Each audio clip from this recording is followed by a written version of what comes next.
Today he can wake up and say, oh, by the way, I don't want these people. But do you think behind the curtains when they were forming the government, he had an obligation to give these people these positions? Did they make plans? The same way Gachagua has always been saying, by the way, this government is for shareholders. Mimi kama sio shareholder, me, as a black woman at the end of the day, mnataka niseme nini? Yeah? Yes, to go any serious. I'm going to say this. I don't know if anyone is going to censor me, but a revolution of some stupid magnitude needs to happen for things to happen, to change in this country. If you're going to use this laxity I see people having huku nje, tutabaki tu hapo tukauke vile tumekauka na hakuna penye mtapeleka huyo president. Hata hiyo 2027 we'll still have him if we don't do the necessary changes. We'll still do, because in 2022 when I was part of an observation group for the elections, in the whole line in the place I was observing, there were only, in 2 hours, there were only I spoke to only 4 young people. 4 who are like 18, 19, 20. The rest were just average old age people. Like, where are the young people bana? Yani, sijui tutafanya nini, but ni sawa tu. Wacha tungoje. All right. Wow, that's a very strong way to begin the conversation, and it's like unataka nani ashuke. Kila mtu endelee na maisha yake. Eli, we're having a conversation here today, looking at the state of affairs in the country of Kenya, and the challenges that we are facing is that every sector seems to have challenges, and those challenges include so many deaths that have happened since January on our roads. We are having cases where we don't have the doctors in the hospitals. We are dealing with challenges where, the fertilizer gets into the country and some greedy person changes it and makes it something so they can make more money and sell something else. And we are dealing with situations where every single thing seems like we're in this chaotic place that we don't even know that to be listening to what Barack Muluka was talking about today. It's like, this is bad. Eli, what do you think? Is this that bad? Before we delve into specifics, what do you make of the topic and where we as the country? Wow, I hope now everybody can hear me. Kindly just give me 100% if you can hear me, and I hope you're doing well. Thank you. Greetings, everybody. I apologize once again for having these technical hitches. I intended to be here when the space started, but then again, it is what it is. I've listened to my good friend Norm DePlume, and I totally comprehend where she's coming from. At the same time, I also question us as a people. Did we just wake up and find ourselves in this space, or this has been how things are done? Actually, I happened to stumble upon an article which Cabinet Secretary Murkomen was stating that he's dealing with things that happened from 1968. And I dare ask us today, are we here because we just woke up from sleep and realized, voila, things are bad? And guess what? We must reshuffle the cabinet. And more than ever tonight, rather than just co-hosting and asking the questions, I'm going to be very stubborn with my line of questioning and how we are reasoning tonight. I invite us to be a critical thinking people tonight. We can express our opinions, we can rant as much as we want, but let us have an honest conversation. When you switch your television sets, when you listen to your radios, and you hear and listen leaders who speak as if there's something between their ears that is not present, then you question, are the people the problem, or is it the kind of leadership that is in the political office and space? And why I'm saying this is, we have a gentleman, and I am not in any way trying to, ride because he has a name or he has created a name for himself. But this is a very established journalist who his work speaks for himself, and among other, professionals within the industry that have raised issues, especially on matters such as the deceptive fertilizer. And there we have a whole cabinet secretary coming to you and telling you there's a crook by the name ABCD. So what is happening here is somebody who has shown enough times he lacked the capacity and possesses a lot of ineptitude in his leadership skills and execution, comes for surviving as a political failure, appointed to an office, goes ahead to be in that office, and the best they can do when there is a serious allegation level against his cabinet or possibly his office, they will choose to die with a scribe and say, throw this man under the bus because he can't speak, he has no political language. So, ladies and gentlemen, we want to talk about reshuffling of the cabinet and the government. I'm questioning, should we be reshuffling ourselves in the first place? And yes, Pastor, you will come back to me and say, we elected this government. Definitely. But I also want to remind us that it is the duty of you as a Kenyan to actually vote in the leader you desire and the leader that you feel has the best of interest at the given time T. It is equally your responsibility to make sure, as the hiring HR, if the candidate does not fulfill or act as per the CV they presented, you need to raise questions. And the best is not reshuffle them, but fire them. So, are we talking about reshuffle or are we talking about firing? And even if it's firing, what are our options and choices? Thank you very much.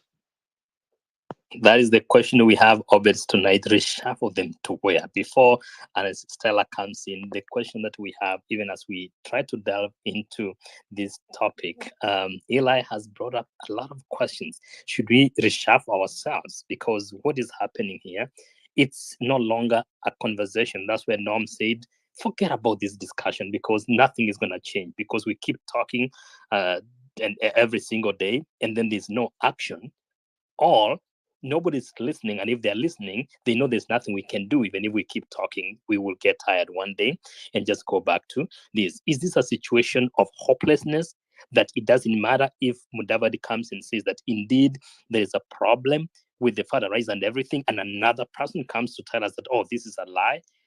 Is it a situation where there's a problem in the edible oil, and then is a problem with contaminated sugar? It disappears and reappears. Is it a situation where we are so comfortable that even the illicit brew that was supposed to be held as an exhibit in Nyeri goes out to be sold to the people? They die and we laugh about it. Like what? Who are we? Obed, I mean, what's happening? We are Kenyans, and Kenya is our business. It's We find ourselves in this position not by surprise, and we didn't. It's not an epiphany. We didn't wake up and find ourselves here. Our problems go back to the and somebody will probably be mad at me for suggesting that our problems date back to the colonial period. How did we reward people? Remember, loyalty was rewarded by getting land and getting access to, the best things that you could get at the time. Remember, we had home guards who were making a lot from the fact that they were sellouts to what was going on in the country. Colonialists enjoyed, they used a lot of the local population. Like, even when there was resistance, there are others who actually supported the white people. So that came on when you have someone who is said to have fought for independence, and he actually is amongst the people who collaborated with the British. The beautiful thing about him is when he formed a government in post-independence, he had a very competent cabinet. When you look at the post-independence cabinet, it was a very good cabinet, except that it lacked in gender balance, and unfortunately, it lent more to the Gema. So the problem is this issue has gone on, and the quality of the people who've been cabinet secretaries over a period of time has gone down. It's deteriorated. What is the reason for that? We've chosen to reward mediocrity in this country for so long, and it has become a part of us. Unfortunately, even the other day you saw, we and just to digress a little, we're even having a corruption index in terms of what is the value of the amount that we give now for us to access some services. What this speaks to is a structure that we've created for ourselves over time that has benefited a few, but then the whole of the population almost feels like they're incapable of demanding for the right thing. We cannot have a defeatist attitude. And we've said here time and again that what we need is active citizenry. If not, if all of us made our contribution in ensuring that we can push the envelope as far as possible, or start this conversation and push it to the best way we can, at least when history is written, it will remember you to have demanded for better ways of being governed. It might sound like it's far fetched, but anything must start somewhere. It is sad that what we have today and what we've had in terms of political positions and people who are in cabinet and anywhere appointed positions, people first think about themselves. It's about their stomach first. And that is why you have a man who today is in power and he's looking at the next election. What he has appointed basically in cabinet are people who are regional representatives for political positions, and they will help him to garner or collect votes if that's the case. It might sound speculative, but that's what it is. So, unfortunately, competence in this country is no longer something that people value. Um, Look at how even the doctors are being treated. And unfortunately, we don't like professionals. We prefer somebody who has no understanding of what's going on. And it is very painful to hear someone like, and I like naming names because that's what it is, when a cabinet secretary calls a qualified journalist a crook just because he has exposed and done his job. It is unfortunate. And the appointing authority actually should call them to order and demand, if they can't toe the line and do what is right, or at least respect the freedoms that people enjoy today, he has to resign if he doesn't want criticism. What he has to do is to prove that whatever is being said is wrong, not insulting people. But we have seen a trend in this government that all the bad things is about other people who are doing them or trying to malign them or ruin their reputation. But anything good, like now the shilling that they cannot even explain how it's coming down or it's gaining, how the shilling is gaining, they will say it is the president who's doing the miracles. Psychophancy is a very painful thing, unfortunately, for all of us, but we have to start somewhere. Conversations must be held. The problem is, not many people have been converted. Not many people understand the issues for what they are.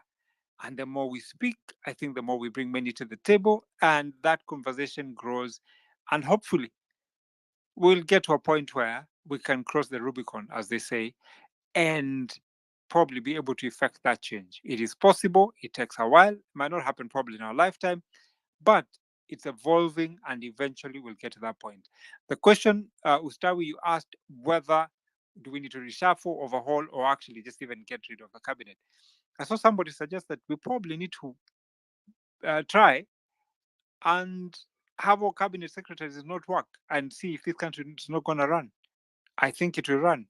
But that said, I don't think the person who has appointed these people sees the need to do anything, because a reshuffle means you're just moving somebody, an incompetent person, from a position that they are not qualified to do a job and take them to another place to just extend their incompetence. So it doesn't make any difference. I think we need to relook and probably overhaul is the word. Or we govern ourselves the way we want, because in any case, this is a country of shareholders. I'm laughing here because before I bring in analyst and then Norm and then Makia, I'm laughing, Albert, because I thought you were going to say that reshuffle means moving somebody who's incompetent and then putting them in a place that you don't think needs anybody, because that's what's happening. You're like, let's just throw you there because you are just a regional leader as we wait for 2027. I was waiting for you to go in that direction. Now I have to switch gears because I'm scared putting analysts in the politics, but that's what it is today. It's about who we are as a people. We can laugh all we want, but we know we are not doing well. We have to pause and really think. Analysts, when you look at what's happening in the country and the cabinet and the things that are going on, do you even know the qualifications of these people? do we have a doctor leading, the Minister of Health? Do we have like, a teacher leading the Minister of Education? Like, how do we get ourselves here? Do you know the qualifications of the cabinet secretaries and their dockets?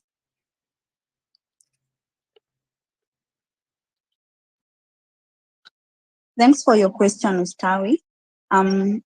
Please confirm that you can hear me. Yep. Okay, I don't know. And I do not know the qualifications that our cabinet secretaries have. I also do not know the criteria that the government or the president uses to select his cabinet secretaries. And we might not know the criteria, but at least we should see it in the competence of the things that they do. Either way, we do not see that. And I really resonate with what Norm is saying and his predicaments in terms of what can I do as a person, as an individual, in my smallest capacity, what can I do? And this is what I'd love to say, that as citizens, many a times that our voices will fall on deaf ears amongst our leaders. And we will have to talk at some point, because we cannot always see the wrong things happening, or the country going in the wrong direction to the holes and to the pits, and just keep quiet. So in every conversation that we initiate in our smallest capacity, it contributes to the raising of awareness and fostering maybe a deeper understanding among the population. And the more we talk, the more people know, and the more people are aware, and they know that we can speak and we have rights. And at least one day, I don't know which day that one will be, but one day, as we continue with the dialogue every day, with the conversations that we have, with the issues that we raise every day, we can gradually empower and mobilize people in the country and the population, even the young population, those that believe that maybe my 2 cents or my small capacity cannot do anything in this government or in the country. So the more we speak and the more we have these conversations, I believe that this is how we ignite a sense of empowerment in terms of promoting necessary change that we may be looking at. Also, with regards to the topic that we are discussing today, when you say that it's my responsibility as a citizen to vote in good leaders, where are these good leaders? We have people, or we have politicians, not leaders, who are here just endorsing each other for corruption and incompetence day in, day out. And they're just one big pool of politicians who do not know, or who are not in this thing for leadership. They're just here for politics and all that, and making themselves rich. So we are busy here talking, and even the president telling state-owned enterprises to cut their recurrent expenditure and all that. But day in, day out, people are stealing billions of money. So we are on one side hearing that so and so stole these 2 billions. We see them saying these are the houses that we are buying. These are the budgets that they are using to fund their expensive lifestyles. While in real sense, our doctors are out there striking and crying out for their rights to be heard, and no one is listening to them. So the doctors are striking, and the cabinet minister or the cabinet secretary for health is threatening them and telling them that we will fire you if you don't go back to work. So what are we looking at here? When you talk of reshuffling, who are we reshuffling? I don't really understand or see the basis of you saying that we have to reshuffle the cabinet secretaries or the cabinet ministers. We are reshuffling just people, incompetent leaders and corrupt leaders, from one docket to another, where they will find loopholes to make more money and to steal more money from Kenyans. Thank you, Ustawi. Where do you take them? The question is but the question, as Norm comes in and then Makia, Obed raised something very important, that this was not meant to be a cabinet, but regional leaders in preparation for getting votes for the next election. And this is probably informed from the way he has observed, looked at, trying to scrutinize the qualifications of each cabinet secretary and ask yourself, how did this person get this position? Except for the purposes of either, this is how much money you brought in the last elections, and this is what I need from you in the coming elections, and therefore I have to put you here. That is probably the imagination of the people. But I want you to come in and make your comment, but also answer this. In the process, because the appointing authority is the president, and this is what we call the hiring manager. When you look at the company going down, the company called Kenya, does that in any way reflect on the hiring authority? And what should happen differently? I don't know. I don't know if anything should happen. Me, I already said what I want to happen different. A revolution. I hope this space will not go left, because if it does, it's terrible for me, I guess. But I'm just saying this, and I don't think this problem of leadership is just in Kenya, or we just say that the Kenyan government and the Kenyan population is going off road. Most countries have the same problem. In Nigeria, I don't know someone. There was a time when in Nigeria someone said the snake ate the money. Who says that? How can a snake eat money? And how did it get its way into whatever? I don't know, they say for whatever. In South Africa, someone paid a contractor to build mabati houses for a part of a slum there. And these guys built they said they built one house for, I don't know, for 50,000 rands. But when they were asking the population, they were like, this mabati structure would probably cost 5,000. Ikienda sana 5,000. If you look at, I don't know, what is it, Zambia? Zambia is threatening Germans that they're going to send elephants to their country. I don't know. There's a feud there of something. Uganda is the same. Tanzanians, I don't know, their new electronic train, stopped. I don't know just how many kilometers when it was being started off. I don't know. Africans have, Congo is the same. Ethiopia has Tigray there, South Sudan or Sudan. Eritrea, Djibouti, everyone has problems.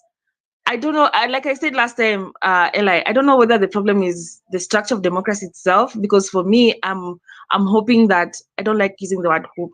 I want democracy to die so that we see another system, because it's been in existence since the French Revolution. If there's another system of leadership that can come up and take over democracy, fine and good. I don't know. Whatever happens in Asia with the Arabs and whatever, theirs is just another scenario we cannot even discuss. It's not even corruption. Whatever.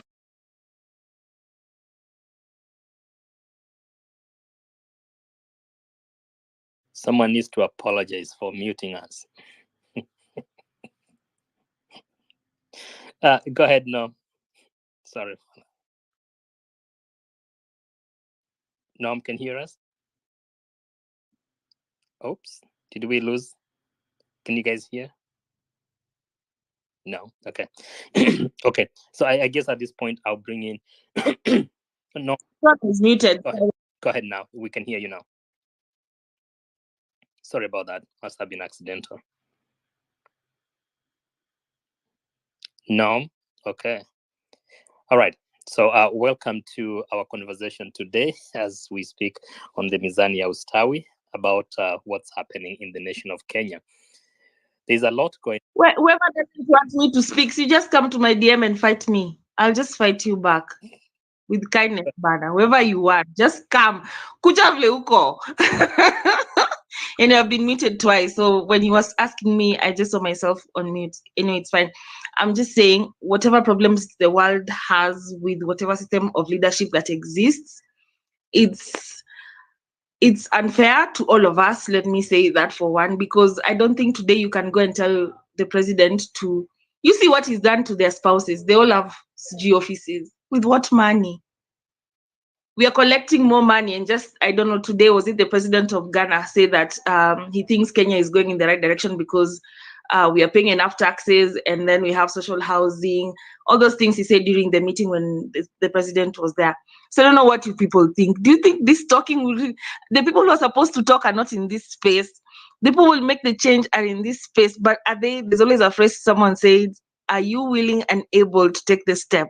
Because there are people who are willing and unable, and there are people who are unwilling and unable, and then you can just interchange those unwillings and willings, and then you make a face out of it. So I don't know. These conversations for me are always very. I think we are regurgitating them every now and then. The solution is either in 2027 you vote everyone out, everyone, even if you love them, vote them out. Kila mtu, usiache hata madimples or sijui nani, kila mtu inje.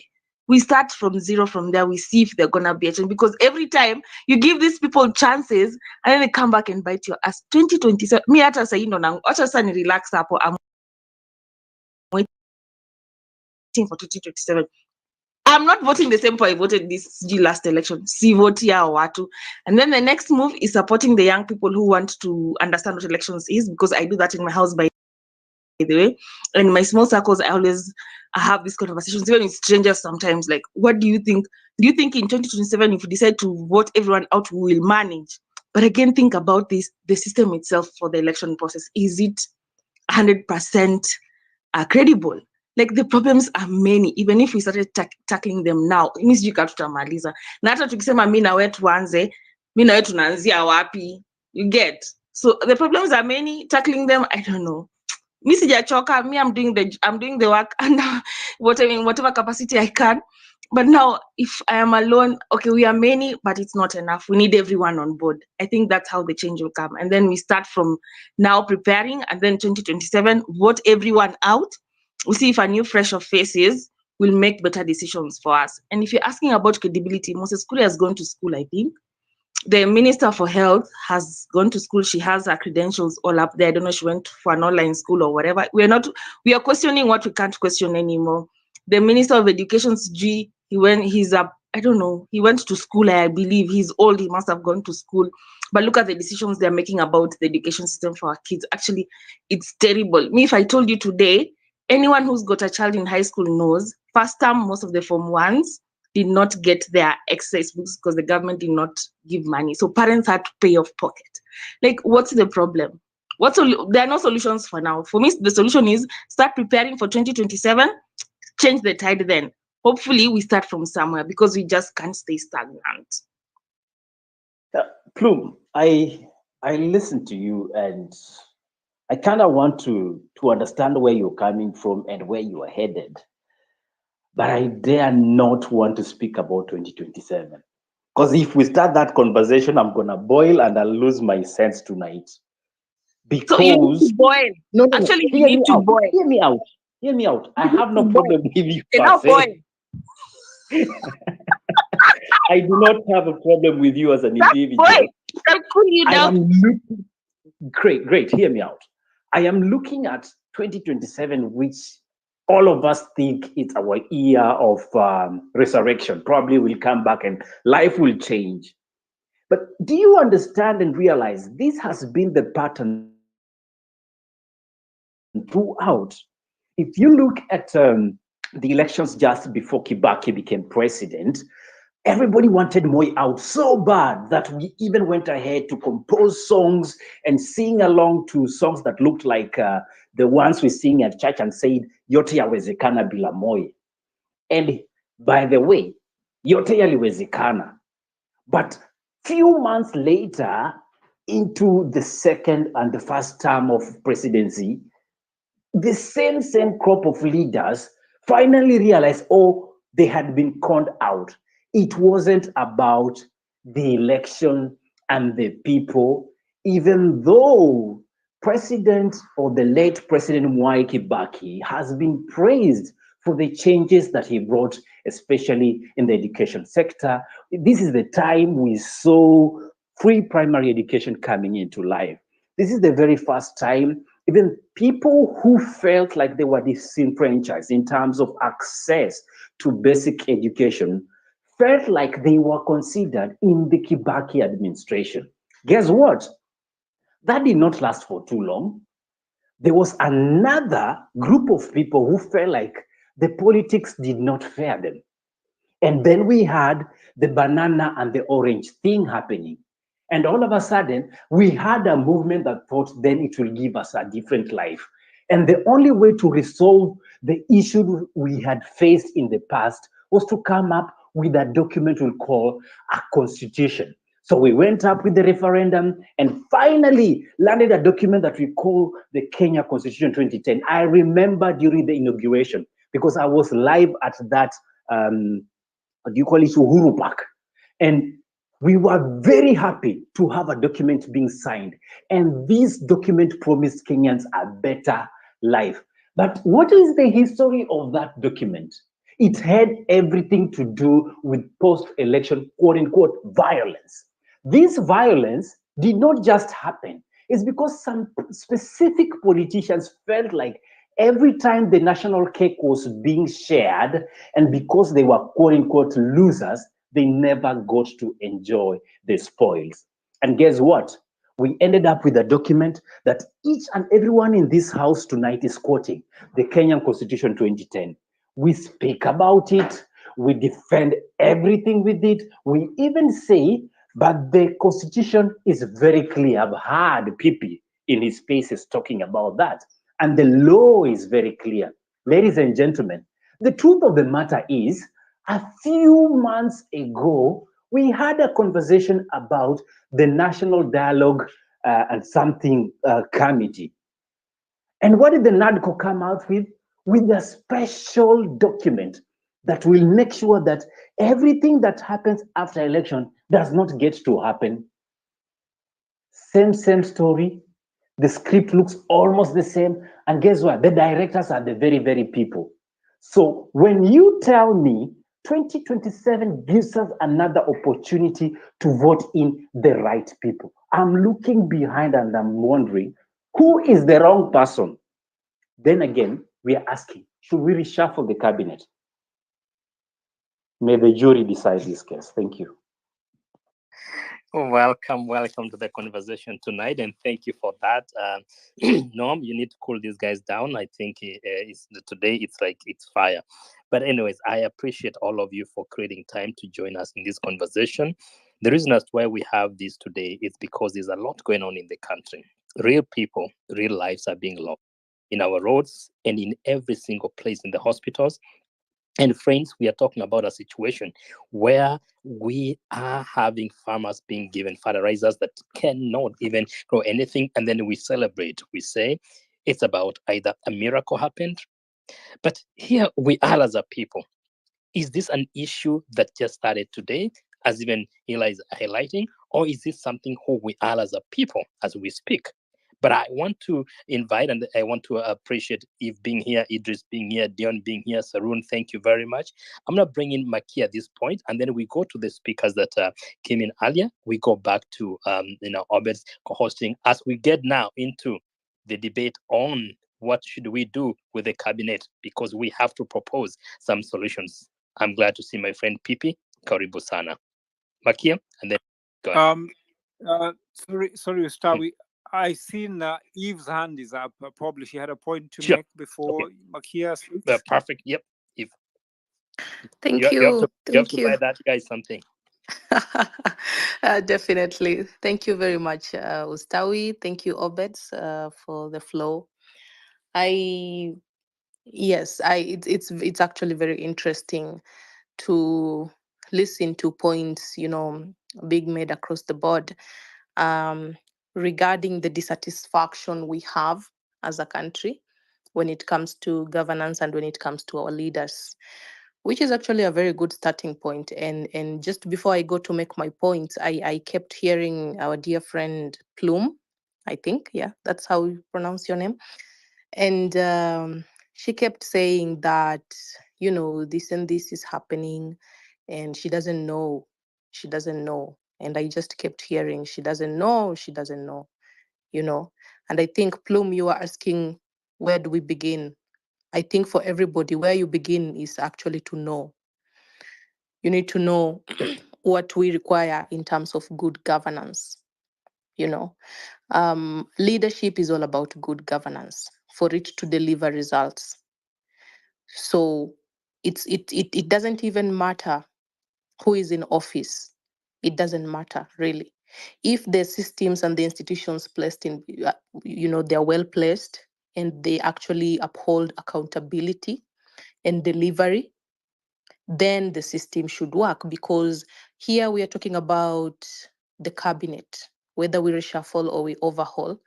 But you see, the cabinet secretaries, those are just one person appointed in a ministry to be at the helm.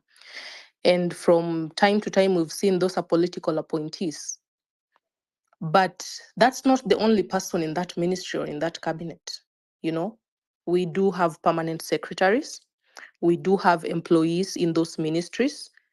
We do have people who actually have been hired and being paid by our taxpayers' money to deliver on our behalf.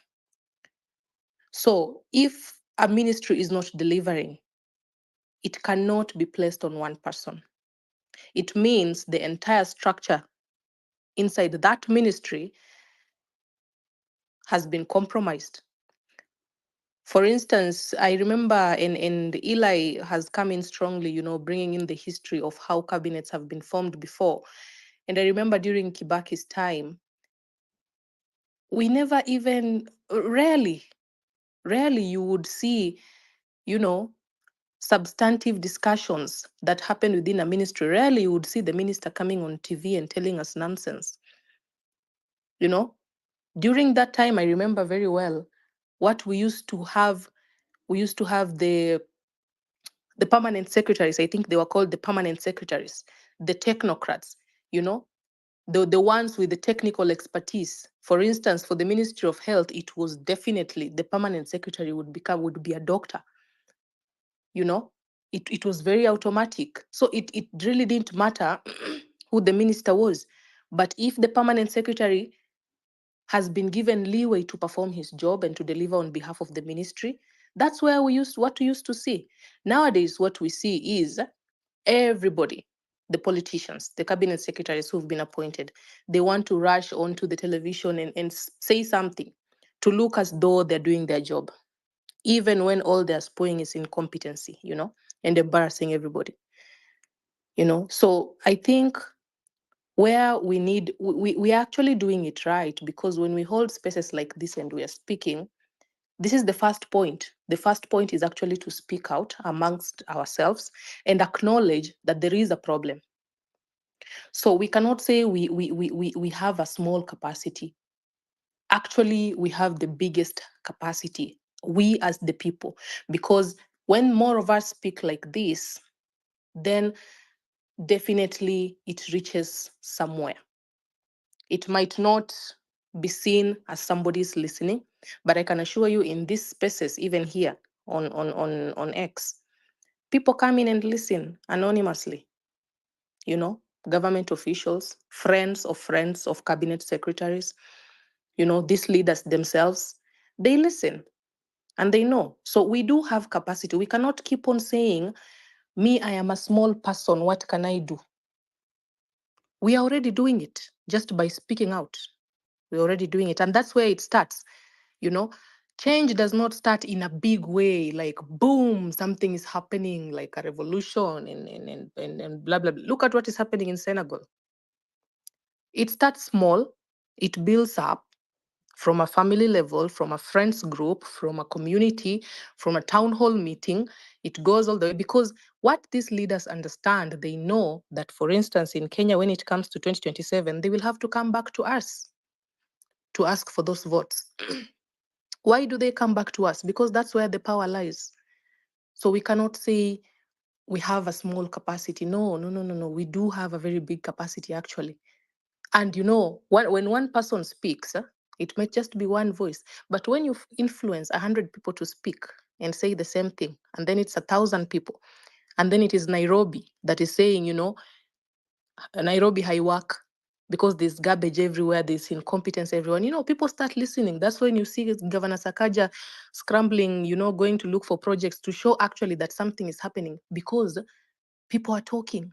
So even us, as much as we're not in the corridors of power, I think our contribution would be to speak and speak and speak until somebody listens somewhere. And I can assure you, we might not look as, maybe influential or something like that, but at the end of the day, we are the appointing authority. We put our president in that position to hire cabinet secretaries. Unfortunately, for some reason or the other, he chose to hire incompetent people, you know? And to add on the incompetence, there is arrogance. You understand? When somebody can stand on TV and tell us there's no fake fertilizer, and then the next day, every corner, everybody's confirming that actually there's fake fertilizer. And then you start coming up with lies like, it was, I don't know, something to cure the soil. Like, we are not stupid. We are not small kids. We are the voters, you know? And the fact that our president, we put him there and he chose to hire people who don't even respect our own integrity, that tells you something. And if he cannot be able to change, because I don't want to use the word reshuffle, because where do you reshuffle the cabinet secretary for agriculture? To where? To go and spread his own incompetency somewhere. Where do you take this cabinet secretary for health? To go and do damage elsewhere. So what are you really curing? The cure is, and I used to like those times before, because I remember, I think both in Kibaki's and even Uhuru's regime, I don't want to go all the way back to Moi's regime, because anybody who came after Moi was an improvement. So during Kibaki's and Uhuru's regime, I remember, even if the cabinet secretary, I think they used to be called ministers, even though they were incompetent, the agreement they would have, and you could see when the president would take the podiums, they would say, if there is a problem in your ministry, you take accountability. It doesn't matter whether you're political or not. At least the bare minimum is at least deliver in your docket. At the bare minimum. But that's not what we are seeing now. Right now, we are seeing a scenario where it looks like his hands are tied, possibly for various reasons, maybe because of 2027, because of this and that. But it doesn't matter, because between now, we're in 2024, between now and 2027, we cannot wait that long for change to happen, especially when it comes to things like food security. You see, people don't understand. Let me not say people, let me say what our leaders don't understand is the domino effect of one small action of taking the podium and denying there's fake fertilizer in distribution. They don't understand the ripple effect it has much later on, because when farmers don't get this fertilizer, it means our food production goes down. It means 2 years, 3 years from now, we won't be food secure, because now we would be eating the foods that we have in store. And then somebody takes a podium on an international platform and comes and say, oh, our number one priority in Kenya is food security. Food security, and you cannot even understand the effect of what fake fertilizer will be doing to that food security, So there is a lot of arrogance, which is breeding incompetence, because the attitude we see is, hamtatupeleka mahali. Ni hata nikisimama niseme John Alanamu is a crook, mutanifanyia nini? You see, that's the attitude. And we shouldn't even be dealing with that caliber of person. This person, if you look at their history, actually at some point, I think it was 2 or 3 years ago, this cabinet secretary had scandals. Number one is issues to do with morality, and I'm not even going to speak about that because that's not my place. But I remember very well, his papers were being questioned.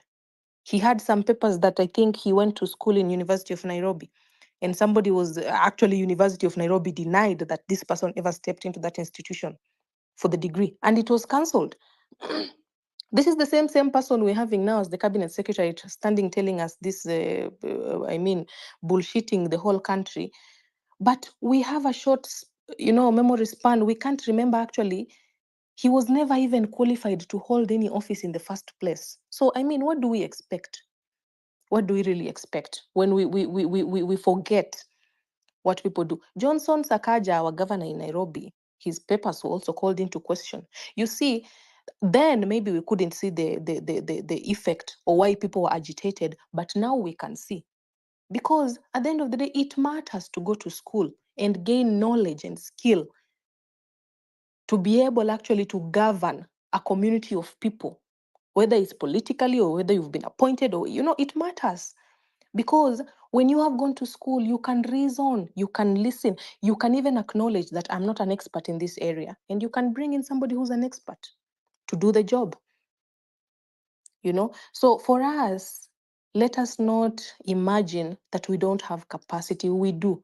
And I usually, get goosebumps, or I shudder when I hear a Kenyan who has an ID card who can vote say that, me in my small capacity, what can I do? That is a very, defeatist mentality that it doesn't take us anywhere, because when we, the appointing authority, say there's nothing we can do, then what are we saying? Are we resigning ourselves to the fate of incompetent people? And then where does that leave us?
entities, human entities, we should never be emotional about.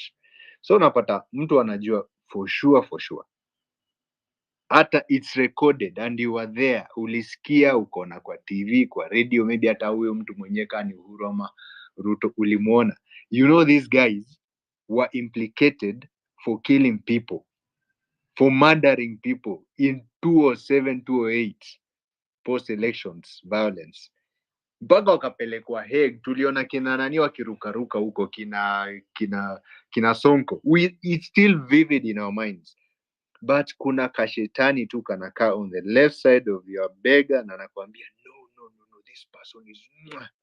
Na wewe pia unasema hey, for real, unaangalia huko on your right side, unaona an angel trying to whisper something sensible to you, unasema hapana, we ishia.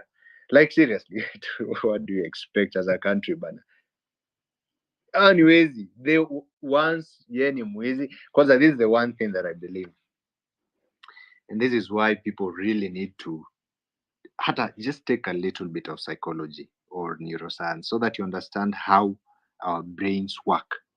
Our brains fundamentally is the way in which we interpret our environment, is the way in which we are who we are. Like our brains give us every sense of who we are. It gives us our existence. And it can be manipulated. Right? So unapata mtu, they don't even understand their psychology. Like we need to first of all understand how psychology works, understand how our brains work. Unapata you're manipulated by emotions and you completely forget about the past. And then inafika hapa, you see this Ruto guy, and I'm not sure. I think I was in some other what do you call these things, in some other session or hub, where I was speaking about exactly what's going to happen in the economy because IMF bailout program is in the country. Most of you guys, I've had Annalise Stella speak about this before. Most of you guys think that, for example, the doctor strike is just like, oh, the government doesn't want to pay. Okay, fine, they're crooks. But pia unajua hata wezi, to some extent, wanakuanga na utu. They would pay. But we're in a fix and we got ourselves into this fix because tulisema wacha Unya ingie. Unya akaingia hivi, the first thing aliona ni an opportunity to enrich himself with a $1 billion loan kenye hakuna mtu mpaka leo anajua penye iko. Of course we don't expect Ruto atawahi fuatilia maneno because yeye ni mwizi, it takes time to steal. But Mkenya ni nani? Mkenya hatasikia. And I'll tell you this for sure. This is my observation and my strong belief is that hiyo kitu Ruto anafanya ya kuiba na kuua, kama mimi ningekuwa hapo, kama Obez angekuwa hapo, kama Mizani angekuwa hapo, kama Analistela angekuwa hapo, we will have done the same thing. They are a reflection of all of us. None of us here is righteous. No matter how high sounding our words look like, how educated we think we are, or how educated the people that we think should be holding the positions of CSR, is a reflection of the fabric of our society. Ni sisi tuko hivyo. It's like, how you have a projector and there's an object in front of you and you beam that light onto a wall. That shadow is us. I mean, that shadow is the politician, but the object is us. They're just a reflection of who we are. Because think about this. On a day-to-day, in your day-to-day experience and interactions, how many times do people break your promises? How many times do you yourself break your promises? In fact, I don't want to name names here, but I was trying to strike a deal with somebody in this same hub. And that person, akaweka a lot of promises, and they never even responded to my message. Personally, I'm a person, I thank my mother. May soul rest in peace. Rest in peace. But she taught me the art of being honest. Na ile siku nisipokuwa honest, huwa inaniuma sana. And I think that's one of the reasons why I'm highly educated, probably have the biggest degree in this current hub than anybody else. But I'm not as rich. And people come to me and say like, oh bro, you have an Ivy League degree. Why aren't you like a millionaire? is because of the choices I make. I literally left a job yes paying me more than 600,000 because I was like, the shit I'm seeing in this company, I cannot tolerate, because tomorrow if I look back na nijiangalie nitajidharau. And after all is said and done, hii maisha fupi, is that all that there was? Ni pesa tu. I can make money in so many other honest ways, and I've seen people do that. So I think it's just a reflection of who we are.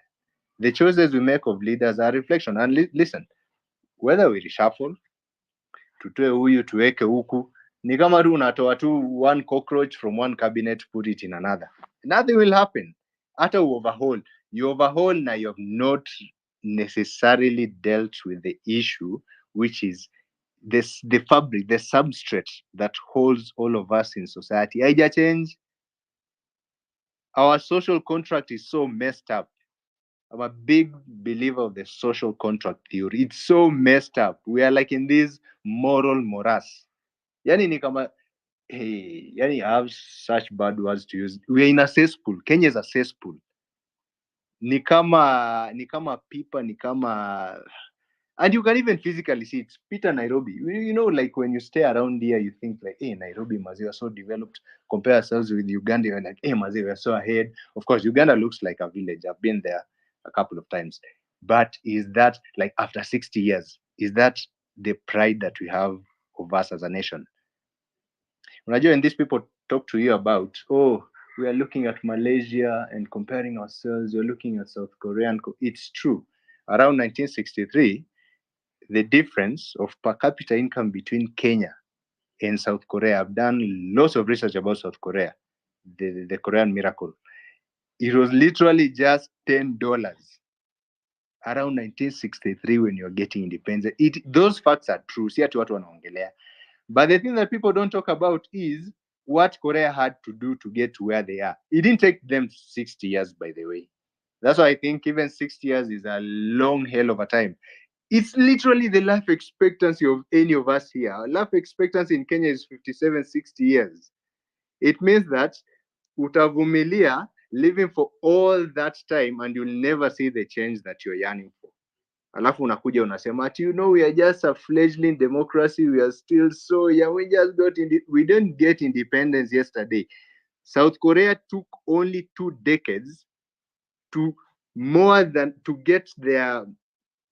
get their per capita GDP, meaning that on average, this is what somebody will be earning in a year, more than 200 times. In Kenya, I actually think our wages have not only stagnated, but also gone down over time. Because, I mean, with inflation every single year, your power of earning goes down. Sijawahi sikia ati there is a publication saying ati generally the wages of Kenyans between this year and, you know, within a 5-year period has increased. Sijawahi ona. Things are not good, and things are not good because of who we are as a people. We need to start being honest at first. Maybe ni the parenting that you are getting, because huyo mtu anatembea nje akitoka kwa nyumba, huyo ni a reflection of how they were brought up. So it's maybe this trauma and maybe this carnage, this destruction of society is because of our parenting. We need to start diagnosing that. Tuangalie, we need to start raising kids who are honest, raising kids who want to get results out of their hard work, so that pia akienda kuchagua mtu, they are looking at the same thing, they are looking at the same values. They are not looking at, you know, at an opportunity for, okay, I want somebody to, you know, to scratch my back because I've scratched their back. We will never build a successful society, you know, using those kind of tactics. So shida ni sisi. We have, I don't know how many people are parents here, but please, when you're raising your kids, you know what to do now. Thank you very much, Saruni. And I know you mentioned your mom, may she rest in peace. And I want to thank that lady for raising such a son. I hope that most of us will have the opportunity to bring up such a son, because you speak passionately about what you believe in. And you also tell us to look within, because that beamer is showing nothing but who we are from the inside. I know if you have had an opportunity to listen to Saruni, and I know there are also other people who are waiting, I'll give you an opportunity to give a quick one, and then we can skip to Dion, and then we keep the conversation rolling. This is Mizani of Stawi, courtesy of Stawi 254 tonight. And we are looking at, is it time to reshuffle or overhaul the Kenya's cabinet? Kazi kwako Eve. Thank you, Eli. So, and thank you, Saruni. Really profound, interventions you've made there. And just listening to you, I was trying to imagine to myself, like, okay, I tend to agree that possibly what we are seeing right now is a reflection of us as a society and how we've decayed over time, to accept mediocrity or incompetence and things like that. So that could be true. But in the situation we are in right now, even as the title of the space asks, then what do we do? Then what do we do? Something like, trying to repair the fabric of the society, that is something long term, and it's a huge undertaking, I would imagine. And as you rightly say, it would have to take place at the smallest unit of the community, which is the family. How we raise our kids, how what we impart into them in terms of accountability, so that by the time they grow up, these are people who are uphold integrity.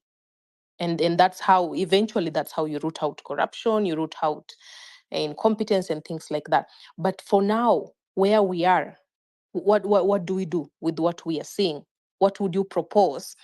Should the cabinet be reshuffled because the president cannot fire these people? Should they be taken to, given other government jobs that we would still pay for with our tax money? Or should just they be fired because it's getting out of hand? I would really be interested to hear your thoughts, Saruni, on what can be done now. Over to you. I don't know whether I should jump in. Let's. I think Saruni, you're gonna stay a bit longer with us. And Eve, thank you for raising that question. Let us allow Dion to make his submission, and then we can give another round to all of us who haven't had the opportunity, or rather had an opportunity earlier on. With your permission, please, let's listen to Dion first. Thank you. Good evening, guys. Good evening. Greetings Hello. to you. Welcome to the space. Yeah, thank you so much for having me here. Really grateful to be here with you guys, discussing serious things on our governance and on how to spearhead our country going forward. Number two, I had the question that the co-host has been asking. I think it's very extremely disingenuous for us to absolve ourselves from the current problems that we're having from the political class, because we are the one that put them there. We are the one that elected the president. We are the one that elected the MPs. Who approves the CS? The parliament, of course. So the problem that we have the entire political elite is in a very bad state. They are very corrupt, very incompetent, social misfit, people who got their way through reneging from their manifestos, the parliament. Number two, the co-host is asking, I think the co-host is asking a very wrong question. The question should be, what are we doing in our small capacities to change the trajectory? That should be the question. What are we doing? And I like what Saruna has said. Saruna has said that we must now entrench the meritocracy. Number one, meritocracy, and people to now start embracing sheer hard work and sweat from the nursery school. That's the reality. But before that, if we cannot then get that meritocracy and sheer hard work to be embraced by those children in the nursery school, then we will not change anything.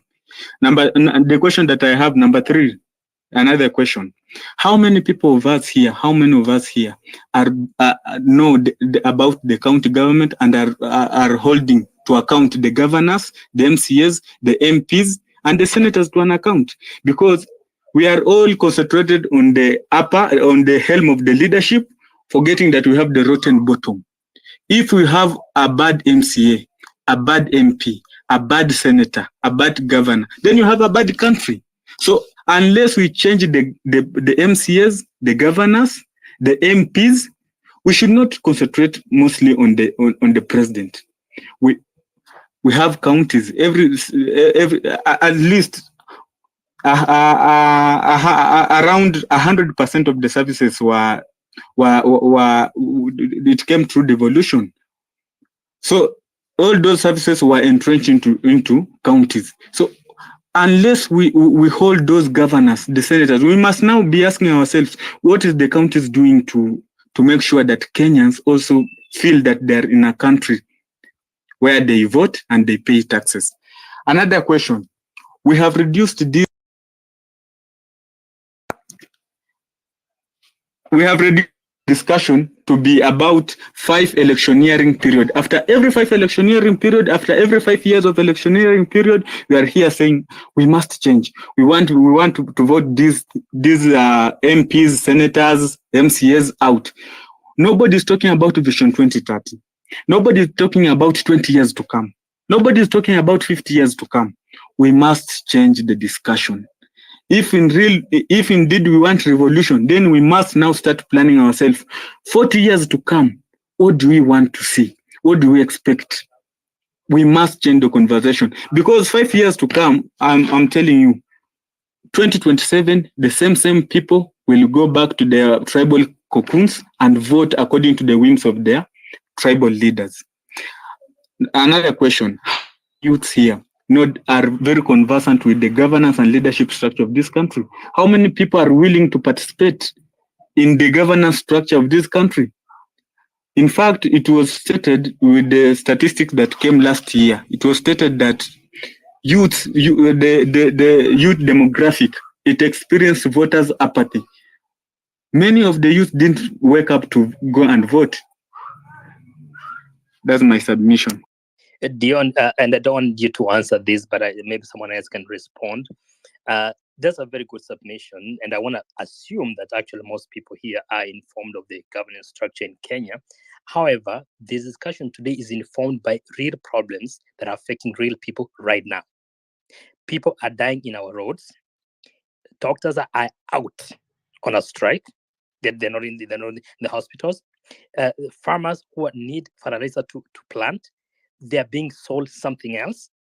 The question we are asking is whether can they spare us if they are stealing, at least not people die at this massive rate, as if the world is coming to an end. I understand what you guys are talking about, the long term, the solution we need to offer. This problem didn't start with us.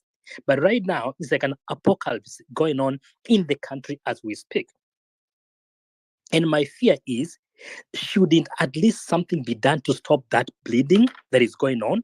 And then we sit back and ask ourselves, how then do we get the right people into office and re-examine ourselves? Because the fear that we have right now is that for how long should this strike continue? For how long should we continue having this road carnage and everything that is going on?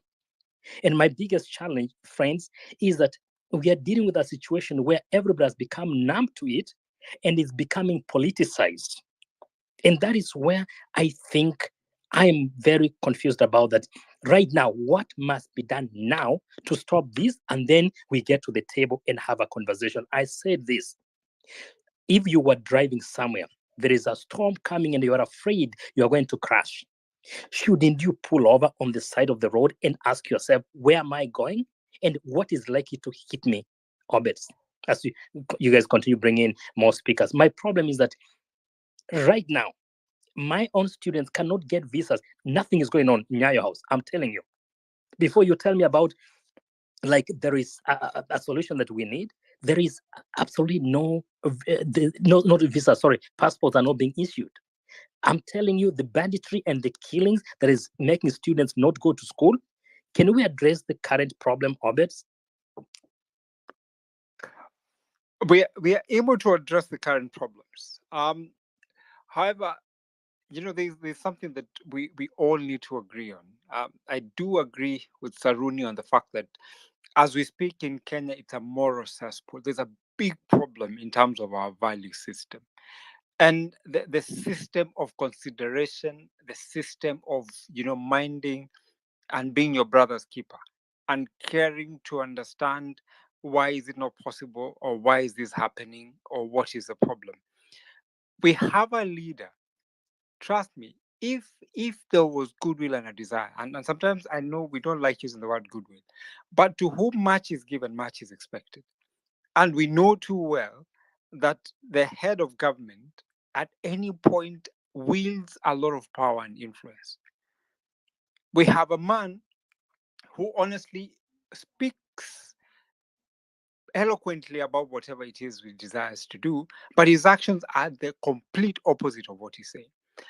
You are going all over saying you're diplomat number one, and that is a fact, but your house is on fire, literally. Nobody does that. Doctors are a very critical component of a progressive society. A sick nation is a dead nation, because if people are not able to go to work, then you do not expect to tax these people. How do you make money? I look at our priorities and they're upside down. We have reduced the conversation about fertilizer, fake fertilizer, thinking it is a case of a bad PR. But remember, this government chooses to ignore the fact that they are talking about food security. If you're giving farmers fake fertilizer, what are you telling us? In a few years down the line, we do not have enough food. For me, it is a matter of prioritization, a matter of understanding the value of what every component does. And the other thing, and because when you allow mediocre people to take positions of responsibility, they'll never value the reason for hard work. Why? What got them to power is mediocrity. They will never reward competence, because competence will make them look bad. And that is why nobody cares for professionals. And that's why somebody thinks, oh, doctors, intern doctors are asking for this amount of money. But an intern doctor is somebody who's taken a lot of time to be put through the system to be of value to humanity. Engineers, and I'm not saying they don't have a value, everybody has a responsibility. But we have a critical mass that requires attention. And for me, I would think the priority areas would be health, education, which is in a mess. Our capitation is a problem. I don't even know why Machogu is still the cabinet secretary. He does not know where he's coming from. He has no idea where he's going. He doesn't know what's going on in his ministry. Hopeless. And it behoves on us to honestly ask these questions. Does the appointing authority, in his own admission at the grounds of State House, saying, some of you do not even know what is going on in your ministry, I understand more. That's an own goal. It's a confirmation of the conversation we're having today. So does it mean that the appointing authority does not want to do the right thing? It goes back to what I said. It is an appointment, an indictment on him that he's looking at the next election and never about posterity. Another thing, we as a people, Korea had a plan. Singapore had a plan. They said we want to grow and become this progressively. It didn't matter who came into the position of responsibility. They know you come into this position, this is the plan for Kenya. Vision 2030 was put together by Kibaki. We come with a top four. There's an agenda that some people had, which was changed. Now we're talking bottom-up economic model. I mean, when you have all manner of silly stuff in the name of policy that is neither here nor there, is why we have this problem. Because if you have nothing that you stand for, then you fall for anything. And look at where we are. Stella, analyst Stella would tell you, honestly speaking, the way we are doing our economics is it's just something that doesn't make sense. So I would think, what we do as a people, these conversations are important, but it is sad, unfortunately, again, that Parliament is a hung Parliament. there's a political coup that was done, and now you can't trust parliament because they don't seem to be doing the right thing. You have, in quotes, a majority that is hell-bent to please the executive, and we have something that was never envisioned. So we have a major problem in the positions of authority and responsibility. Do we start to look at how we can overhaul it now? I think it's important. We might not change it immediately because the people who are in position of responsibilities are like monkeys who've stolen a car and don't even know how to start it, because everything they're doing is blaming everybody else but themselves. They have no clue and have no understanding of what governance is. It would take a lot of pain to make the change. But other than the conversations, we can do petitions. The constitution allows us quite a number of options to do what we need to do. What we have not done, and I think this is the biggest weakness, and we need to work on that probably. We are speaking the same language in different rooms or silos, but we haven't come out to speak as one. Politicians know that if people unite and speak as one, the language we're having is the same, except that we are speaking in different places. I hope one day, and Ustawi and Mizani, you're here, can we one day look at how we can have a mega space that includes everybody who holds spaces? Let us have this gospel spread, because sitting and talking is good, because politicians love it. Some of them actually pay us to talk. But can we look at the heavyweights and have one mega one and be able to craft something that honestly, once we speak, bread brought a problem in Egypt. Any revolution has a breaking point. That's why we need to start. We cannot give up. It is a hopeless situation right now. But even when it looks so bad, there's always a glimmer of light somewhere. And that's what we need to look at and try and ensure that we get to that point and just make it out. We shall if we keep pushing on. Because the reality is a lot of Kenyans are waking up. The downside of it is that a majority of the younger population think politics is not their business. But they don't realize politics is looking for them, because in bad policies, they are affected. You're on TikTok, you're trying to create your content. Somebody has not provided you with anything, but they want your money as your tax. What we do not, the people haven't correlated what politics does and how it affects your pocket, and how it affects how you live, how it affects how you move from point A to B. The day people start to connect those small dots and see the domino effect of how bad politics can affect your life in a bad way and make you miserable, we will wake up. That's what we need to be doing. Political education, and we need to do it as a matter of urgency. I know it is doable, it is not impossible, but it must take people who have chosen to agree to sacrifice for the greater good. It might not be in your lifetime, but you'll have started the journey. Well, thank you, Obed.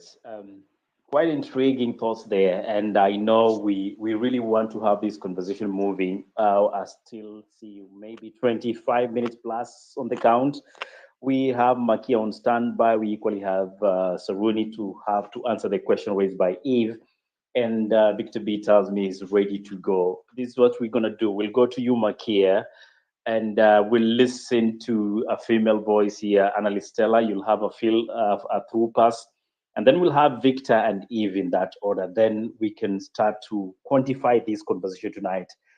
If you are watching us in other platforms, kindly make your contribution by simply sending in your chat. We'll read it on the link here, and we'll definitely make you part and parcel of the conversation. Makia, a lot has been raised, a lot has been said. What's your take? How are we doing so far? Should we just overhaul the cabinet? Or overhaul the country? That's an option.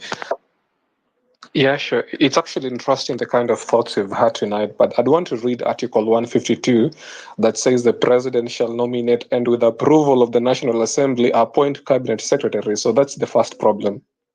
Because this president, we had a chance to actually stop him from having these cabinet secretaries. But where's the problem again?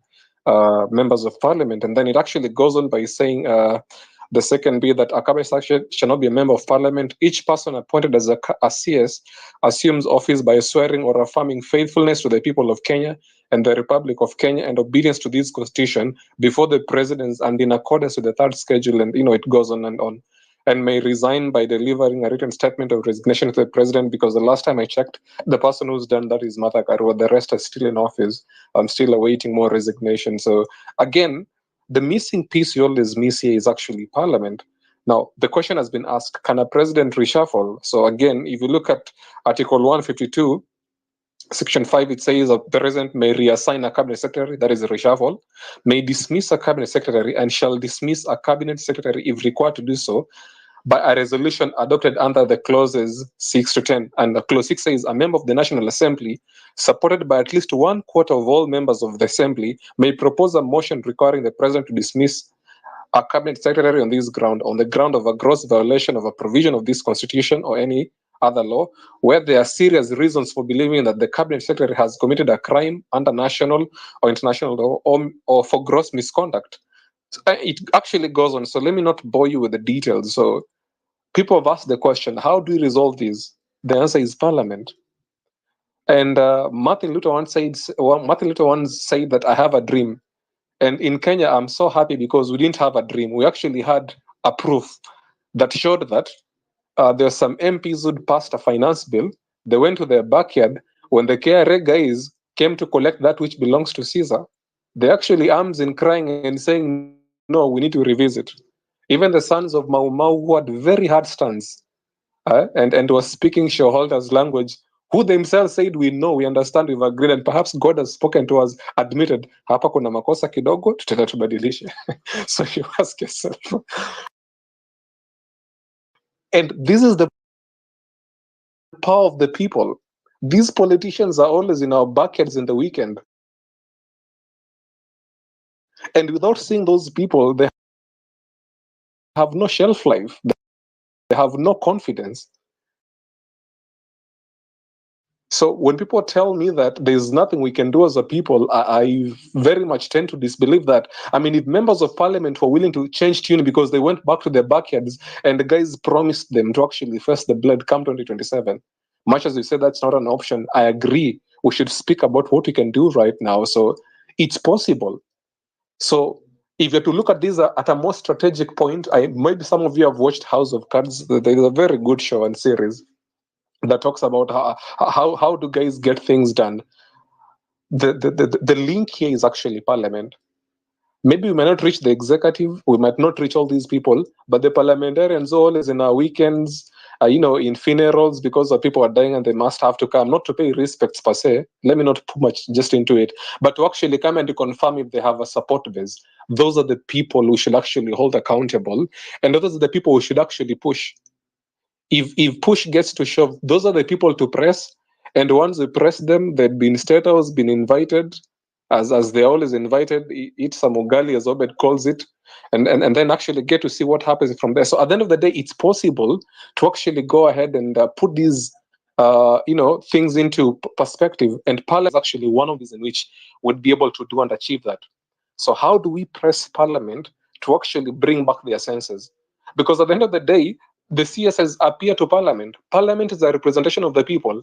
So when a CS is able to be overhauled, yes. Can citizens do something about it? Yes. And what can they do? They actually have to put pressure to the right people who represent them and snuff all oxygen they actually breathe, which is crowded masses and numbers. Because these politicians are subservient to two things, especially the members of parliament. The last time I checked, it's 5,000 or 10,000, depending on how economy is at. I'm sure even 2,000 can suffice right now. And a mass of people who are actually willing to pin them down. But because we're actually not willing to do that, that's actually the way to go about this. There's a member of parliament who's put a motion, but would we have a third? Because the president is surviving on the goodwill that he has parliament on his side. But the moment parliament is pushed to actually do its role and let the worst come to the worst, that's the only way we even start having conversations of getting out of this mess. I mean, if guys were able to change tune on the finance, bill and say, okay, there are some aspects that we might need to change simply because they had resistance from their buckets. I believe the same thing can actually be done to these people to actually have CSs. People have said, you know what, if people have bad manners, there's nothing we can do. Trust me, when you're working for government, there are two options. You either come with good manners, or good manners can be forced on you by the sort of responsibilities and accountability that you actually have to be, put through. This here says no, they can do whatever thing they want. The president won't fire them because probably there are matrices of elections in 2027, and the parliament won't even pass a motion to actually get to them. So even if you have 10 members of parliament who would actually pass motions to be able to, put these guys out of office, I can tell you for a fact they would walk to that parliament with confidence because they know half of that parliament, or if not all, will actually not send them home. But the moment you remove those sort of, controls or confidences that actually give them this head, they'd actually be able to come to order. So for me, that's actually where I'd suggest Parliament, we can actually manage this Parliament. We can bring it to order if we decide to. We can press them at the right places. And I'm telling you, instead of singing the president's choir, they'll actually go sing standing orders and Mr. Speaker, I have a point of order. We actually have to adjourn motion and do what the Kenyan people want. It's actually possible to go ahead and do that. So that's actually how I look at it. Let's get out of this mess. So the issue of public service is not a place for people to actually come, and especially if you're cabinet secretary, you're not coming here to learn on the job. You're actually coming to deliver. If you're not an expert, then you should be willing and open to have the right people who are career civil servants to actually propose and do the hard work. And yours is actually to go hold brief and tell the president this is actually what is happening. A cabinet secretary is not supposed to be an expert. He's actually somebody who's supposed to listen to good advice, sound advice by experts, and direct what is the position of government to actually achieve its programs, but at the same time, have fidelity to the constitution and the people of Kenya. These cabinet secretaries do not swear before the president. They actually swear to the faithfulness of the people of Kenya and the constitution. So much as they are appointed by the president and they hold allegiance, yes, I agree, but by law, they actually hold allegiance to the people, the constitution, and that only. So if Parliament approve these people to actually come into place in the very first place, I actually agree with Nakumincha, because the problem is Parliament. Why did they elect her? And sorry, not elect her, have appointed. Why do they have some of the worst people? I don't even want to mention their names being in those positions. So let me not go too much. But in the interim, that would be my position. So if you guys want to squeeze people, Parliament is the way to go. Let's put these people in the right spots, snuff them of the crowds they actually want and the small advantages that make them feel important, so that they put posters and we are thanking them for giving us bursaries or own money. These are the right people to actually put to order. The moment we size them up, put them to the right order, I'm sure the president would have no option but to actually listen to the power of the Holy Spirit. I'm saying that because I understand he's a religious person. So I leave it at that, Ustawi and Mizani. All right, I was about to start singing Hail Mary, full of grace, the Lord is with you. Then I remember there's one here who can do that. Analyst Stella, you've listened to the submission by Makia. Makia raising more questions, even trying to indict the parliament of their shortcomings. Questioning why did they see this coming in the first place. Of course, the presidents will appoint, but the ultimate power in making sure that the appointments go through its parliament. You have argued in the past, Stella, that you find it a bit perturbing that the control of budget, is it the control of budget? Did I get that right? Keeps talking, Auditor General keeps talking about how much money was spent in the wrong way and misappropriation and all have you. And all they do is tick the box, I reported the issue. Stella, do we have a way forward in this? And what will be your proposals? Let's now talk about solutions.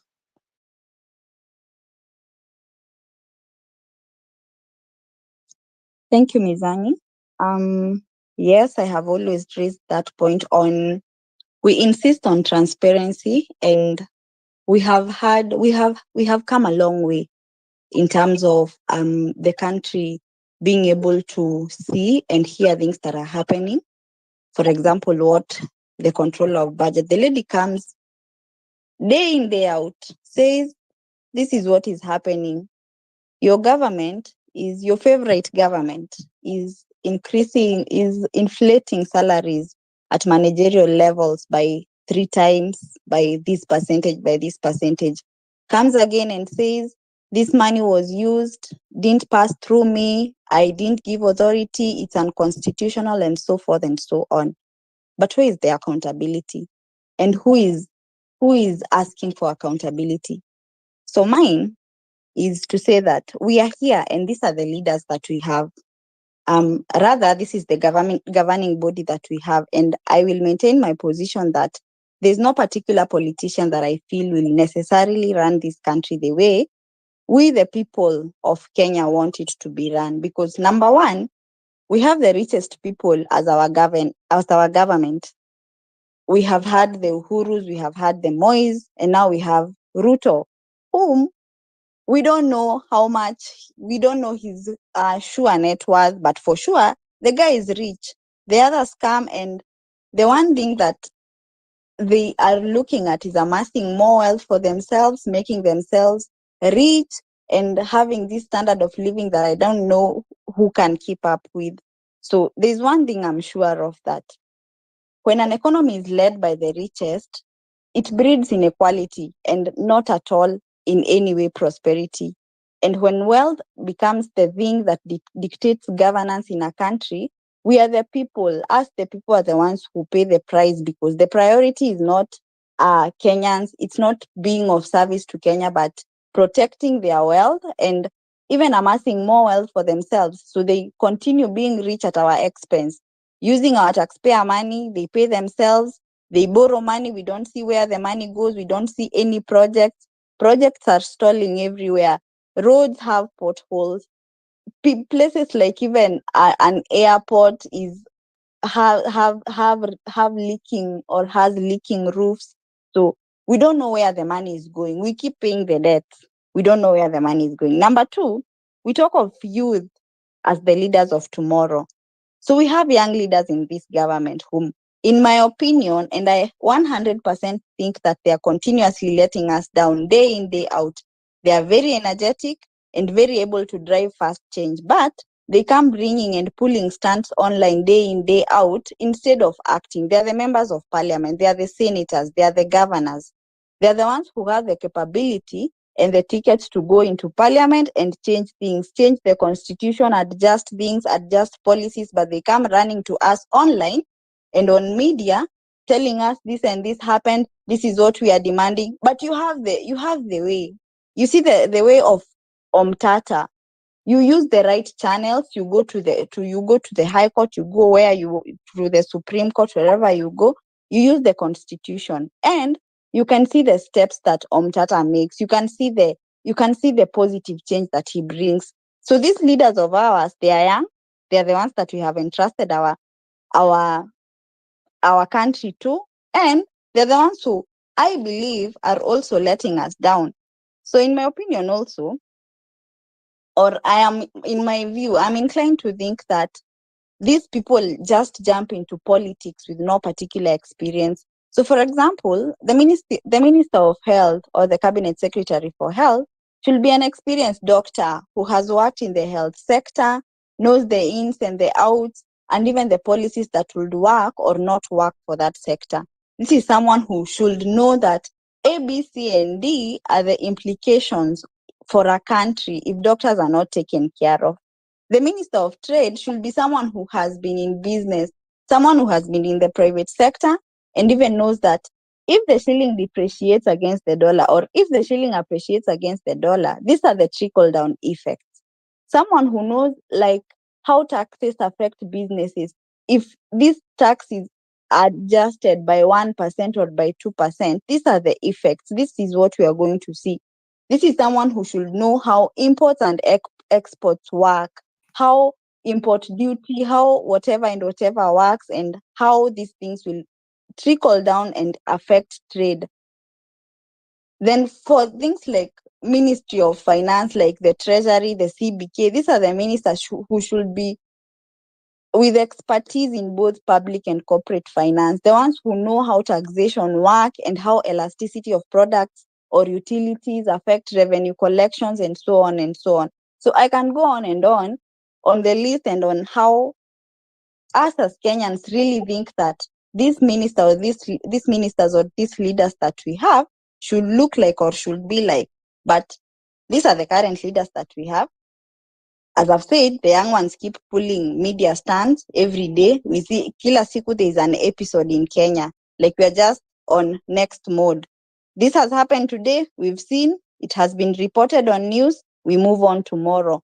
So with zero experience, zero clue on how reality is for businesses, how reality is for students in schools, how reality is for patients in hospitals who right now have no one to attend to them because the doctors are on the streets. And even the Wanjiku they keep talking about with their campaigns and so on. They do not know the reality of all of these people. So even as we speak, the future we are looking at or we are talking about is we will still not have leaders. We will have politicians who will keep politicking every day, politicking after every 5 years and climbing on top of cars to blame their predecessors. Someone else will come and blame Ruto for borrowing a lot 5 years or 10 years down the line. Anyways, to not take much time, my view is that we should demand accountability, regardless of who the leader is. We are here. We do not have the right leaders that we think we should have. And on that array of leaders that I'm looking at, I'm not seeing anyone who will come and save us. So in my opinion, we should demand accountability. We have spoken of transparency. Day in, day out, we can see steps. Now we can demand accountability. You're there, you're the leader, you're the Minister of Health.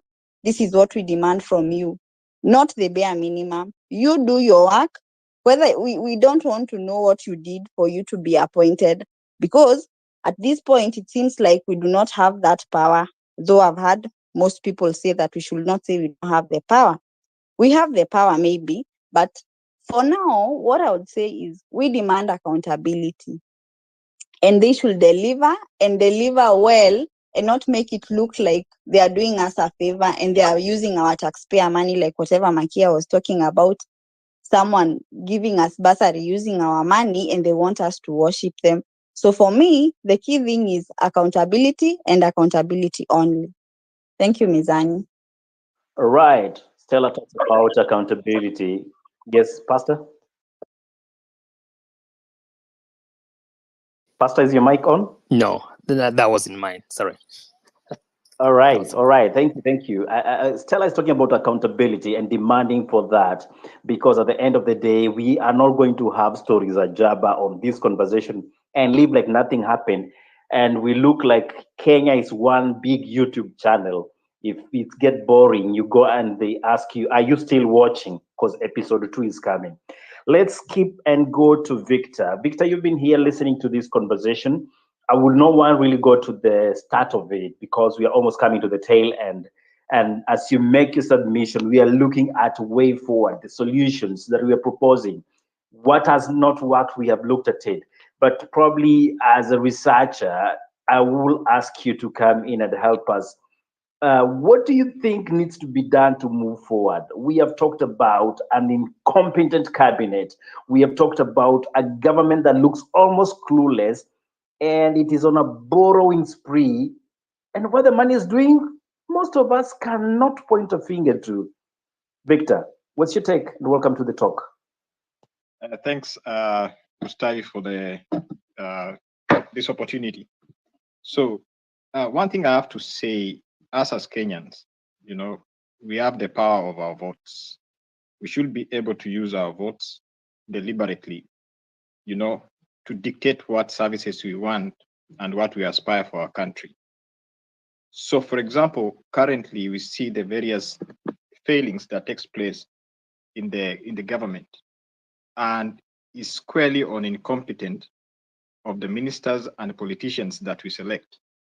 Because one of the reasons that I believe the Kenyan system is failing is because of our political, systems where we work with coalitions. Coalitions government, like in the case of our country, which the politics is more tribal alliances. You find that it's not best driven on policies or ideologies, but basically how many numbers of votes you're having, then you make alliances. Then based from these alliances, you come up with the shareholding narratives that because I brought so and so or this much number of votes, then I'll need a minister from my community. And you propose somebody who is your sycophant to come in and lead a position with no basic idea or qualification in that particular docket or that particular ministry. And that's why you find that, it's very sad to see that the health system is collapsing because it's basically driven by doctors. If doctors and nurses and clinical officers down their tools, it shows a failing state actually, because those are basic needs for the populace. And then the other issue is the parliament. Our parliament is toothless bulldog. It cannot bite. It will just bark, but no consequences, because they are more sycophants to the appointing authority or to the president. Any bills that the president wants to pass, it will pass. We just saw the issue with the taxation. You cannot tax Kenyans. 5% is pretty high. And you are forcing taxation on people who have got their own homes. They spend, they sweat out to build those homes. Yes, I understand that it's a collective help to the society, but then it has to be, rational, in a more understanding way, that how are you going to tax these populace or these employees in different sectors to help the society? You cannot dictate and come out with dictatorial policies. And I like Omtata because that is the way to go, and as much as we have got issues with separation of powers and interferences in our judicial system, but I think to some extent it's helping out. And I think going forward, those are the systems that we should use in the event that we feel the political elites are misusing the powers or the government to try and check. Because Senate, for example, the other day I listened on this, I think it was Marsabit governor, or I believe, who had misappropriated billions of Kenya shillings. But then what is the consequences? What is the end game? Is he going to be prosecuted? Okay, because the Senate doesn't have the power. All we are shown is just, entertainment, sort of, to show like, oh, you are able to, to quiz, to ask tough questions. But what is the end game? Okay, we have said, okay, they want to change the constitution or introduce bills where ministers come to parliament and they are questioned about it. If they are not competent, what is the end game? It's nothing. So as much as we change the constitution numerous times, if we don't have a clear set policies and the adherence to the constitution, we're just wasting our time. But the hope is on the votes. So if we are able to educate the populace, the population, this is the kind of leaders we want, and we stick with that, then ultimately in the long run we can make those changes. But as it is now, it's not going to happen easily, because once somebody is accused of corruption, they run back to their coalition. The community goes behind them and say, this is our person, is being targeted. We are part of the shareholding company, and you find the competence is just across different ministries, public works, roads, housing, you have got education, so it's just in shambles. At the end of the day, the government is taxing the populace, we're contributing money to that government. But then at the end, you see the wastage that is there. I read like the Nation, I believe yesterday or the day before, where they're just giving a snapshot of what is happening. Smartwatches in State House costing millions of Kenya shillings, or a couch and a TV in a governor's office costing like $500,000. It's we're not serious as a country, and we have doctors here who are striking. Hospitals don't have enough supply of medication. Schools having issues with disbursement of funds from the ministry. So at the end of the day, we need to educate the public through these forums on social media to be on the look, and we have the powers in the next electioneering period to go with the policies and what are the traits of this person, what is the ideologies that the party stand for, because the populace, or we just go with the flow. We say, okay, Asla movement, Mama Mboga and all that, but at the end of the day, even I'm really disappointed because the Mama Mbogas are the ones who are suffering now, because they are the ones who attend these government hospitals. They cannot afford to go to private hospitals. So the power is in the vote. We have to speak out, and we have to really, really get away from these coalition governments and tribal alliances of Mutuetu. We are in government. So when the government fails, it affects everybody else. Thank you. Thank you very much, Victor. Calling on us to really use our vote wisely. And I think that's the point at which I want to return to an earlier question raised by Eve to Saruni. And Eve, it will be unfair of me to raise that question because it came from you. I know Joe has just joined us, and we're trying as much as possible to really come to the end of the conversation. So for those who are just coming in, if we don't give you opportunity to contribute, pardon us, but you can do so by sending in your messages and we'll read them out. Let's see what Odera is saying here. Odera says, and thank you, Odera, for joining. We need to overhaul the whole political system. The cabinet is a small fraction of the main problem. And Ustawi earlier on tweeted and said, we need to overhaul Kenya. I don't know how bad it will be. Maybe Eve and myself will be thrown out of the country. The only people who will be lucky to remain are No, put journalists. this thing on auction. Kila mtu apewe shares zake. I don't think we. Right. We'll get to that in a few. Eve, I will usher you back to the conversation and allow you to also prosecute your case and rephrase or rather re-question Saruni with your earlier on submission. Eve, please. Thank you. Thank you, Eli. I think I was really, listening to Saruni's earlier comments, and what he had raised was that what we are seeing now is actually a reflection of us as a society and what we've been able to,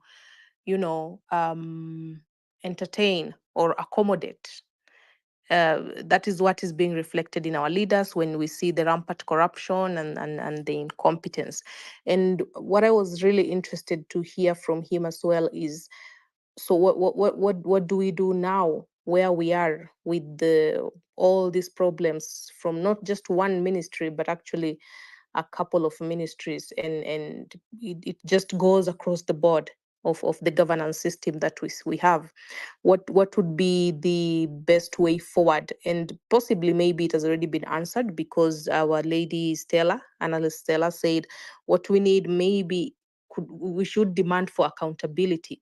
And I tend to agree with her because what I've seen in countries that we are being compared to, for instance, the Singapore and the Korea and even China, maybe we were not at the same stage at China, but when we look at their governance system, what helped them transform a lot was accountability, because at some point in the 80s and in the 90s, if my recollection is good, I think we saw cases of rampant corruption and theft in these countries, and what we also saw was that if the people responsible were not fired, some of them used to resign, and actually to the extent of others used to kill themselves, because the regime there or the system that was put there, you'd actually prefer not being alive to face the consequence, which boils down to accountability. And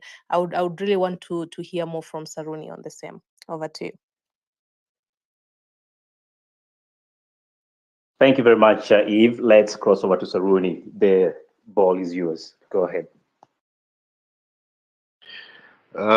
Asante sana Eli, and Eve, thank you so much for your question, and I also want to appreciate the contributions from everybody else. Eve, so first of all, I think it would be quite unwise and quite arrogant for me to say, listen, I have the solution to a systemic problem. Like this problem is bigger than myself, is bigger than all of us here combined. It's been there for the past more than even 60 years. You know, once our society was corrupted by outsiders, then we got into the frying pan and we're still trying to figure out how to crawl out. That said, I definitely have been thinking about really at the diagnostic level, what is the problem with this country? And most of the things we see today are just, topical symptoms of a much more underlying insidious issue. And from where I stand, there's a paper I'm writing. If you're interested, we can collaborate on this at some point. There's a paper I'm writing just out of my own volition, um, with the heading of a treatise on the configuration of Kenya's moral climate. Because I think the issue really is not that we are at this corruption or that there's a lot of thievery, there's respectability politics or patronization of politics. No, I think there's a much more insidious thing, you know, under that, like underlying all of those symptoms I've mentioned. And I think for me, this is generally a lack of moral climate in the country. And somebody say this, that you can tell a country, or you can tell how successful a nation is going to be by looking at the people, not the leaders. As we've all said again, leaders are just a reflection of who we are, because we choose them from among ourselves, right? Now, anyway, there are a couple of things I've thought about, and I think we can start practicing at an individual level, because thinking about influencing the next two, three people will start with yourself. Then those three people, if you can evangelize them, maybe hopefully they can go and evangelize three more people, and that chain reaction goes on. One, I think we need to deconstruct what I call respectability politics. Hii mambo ya kuita watu ati mheshimiwa, ati your excellency. First of all, kwanza hiyo kitu inaniudhi. Your excellency, what are you excellent at? What have you done, Joito, your excellency? Right? Like, let's think about it. Hii kitu ilianzia wapi? Okay, fine, but then this your excellency thing started with the governors of Kenya, kina Evelyn Baring, hao ndio walikuwa wanaitwa your excellency, blah blah blah. Why do we still have those vestiges of colonialism with us? Why are we calling people your excellency ama mheshimiwa when they have not proved themselves? I think we need to get rid of that thing. If I was ever president, the first thing I'll do is get rid of such stupid titles. At your excellency, at you want to portrait your president in all offices. Why do you need to remind people you're the president? The hell, they elected you. At his G titles are EGH, OGW. Bullshit. These are vital. For me, they will have to go. We need to treat each other as humans, and you can only gain respect. You do not demand it, you gain it. So that's one thing, because once we deconstruct that, then that fear, that sort of enigmatic relationship between us as the sovereign and political leaders, it starts to wither away. And then all of a sudden, we undress this emperor and you can see them for who they are. Because psychologically, ukianza kuita mtu mheshimiwa, it means you're putting them on a pedestal. Na wewe uko chini. You are there, it's like you're begging, and that's how the relationship is going to be. Social dominance theory dictates that if somebody has power over you socially, you're always going to be going to them with a begging bowl. And we need to stop that. Kitu ya pili, we need to raise standards as a country. There are so many people out here. Kwanza wale wenye the most religious people, kwanza those hao ndio wahuni. Unapata mtu anakuhubiria Yesu lakini yeye ndio aliiba mtihani. A simple thing kama KCPE, KCSE, hata yeye ni mzazi aliibia mtoto wake, ama yeye ni alikuwa candidate akaiba, alafu anakuja hapa kukwambia standards. We need standards from such simple things as mitihani. People need to reap they need to reap the fruits of their own hard work. Now, I can give you an example. This also reflects on us as a people. Ukiangalia people like the Japanese and Koreans, these people work so hard for their country to have gotten to where they are. They work extremely hard. Lakini wale wajinga ambao wanakaa juu ya magari wakihubiria wananchi ati we want to be like Singapore, they do not understand what it took somebody like Lee Kuan Yew to move the country from 1965 to 1980 to where it got to. They don't understand that at all. Wanasikianga tu, so kuna maybe David Ndii with his two brain cells alienda kuambia use this as a soundbite and people will rally behind you.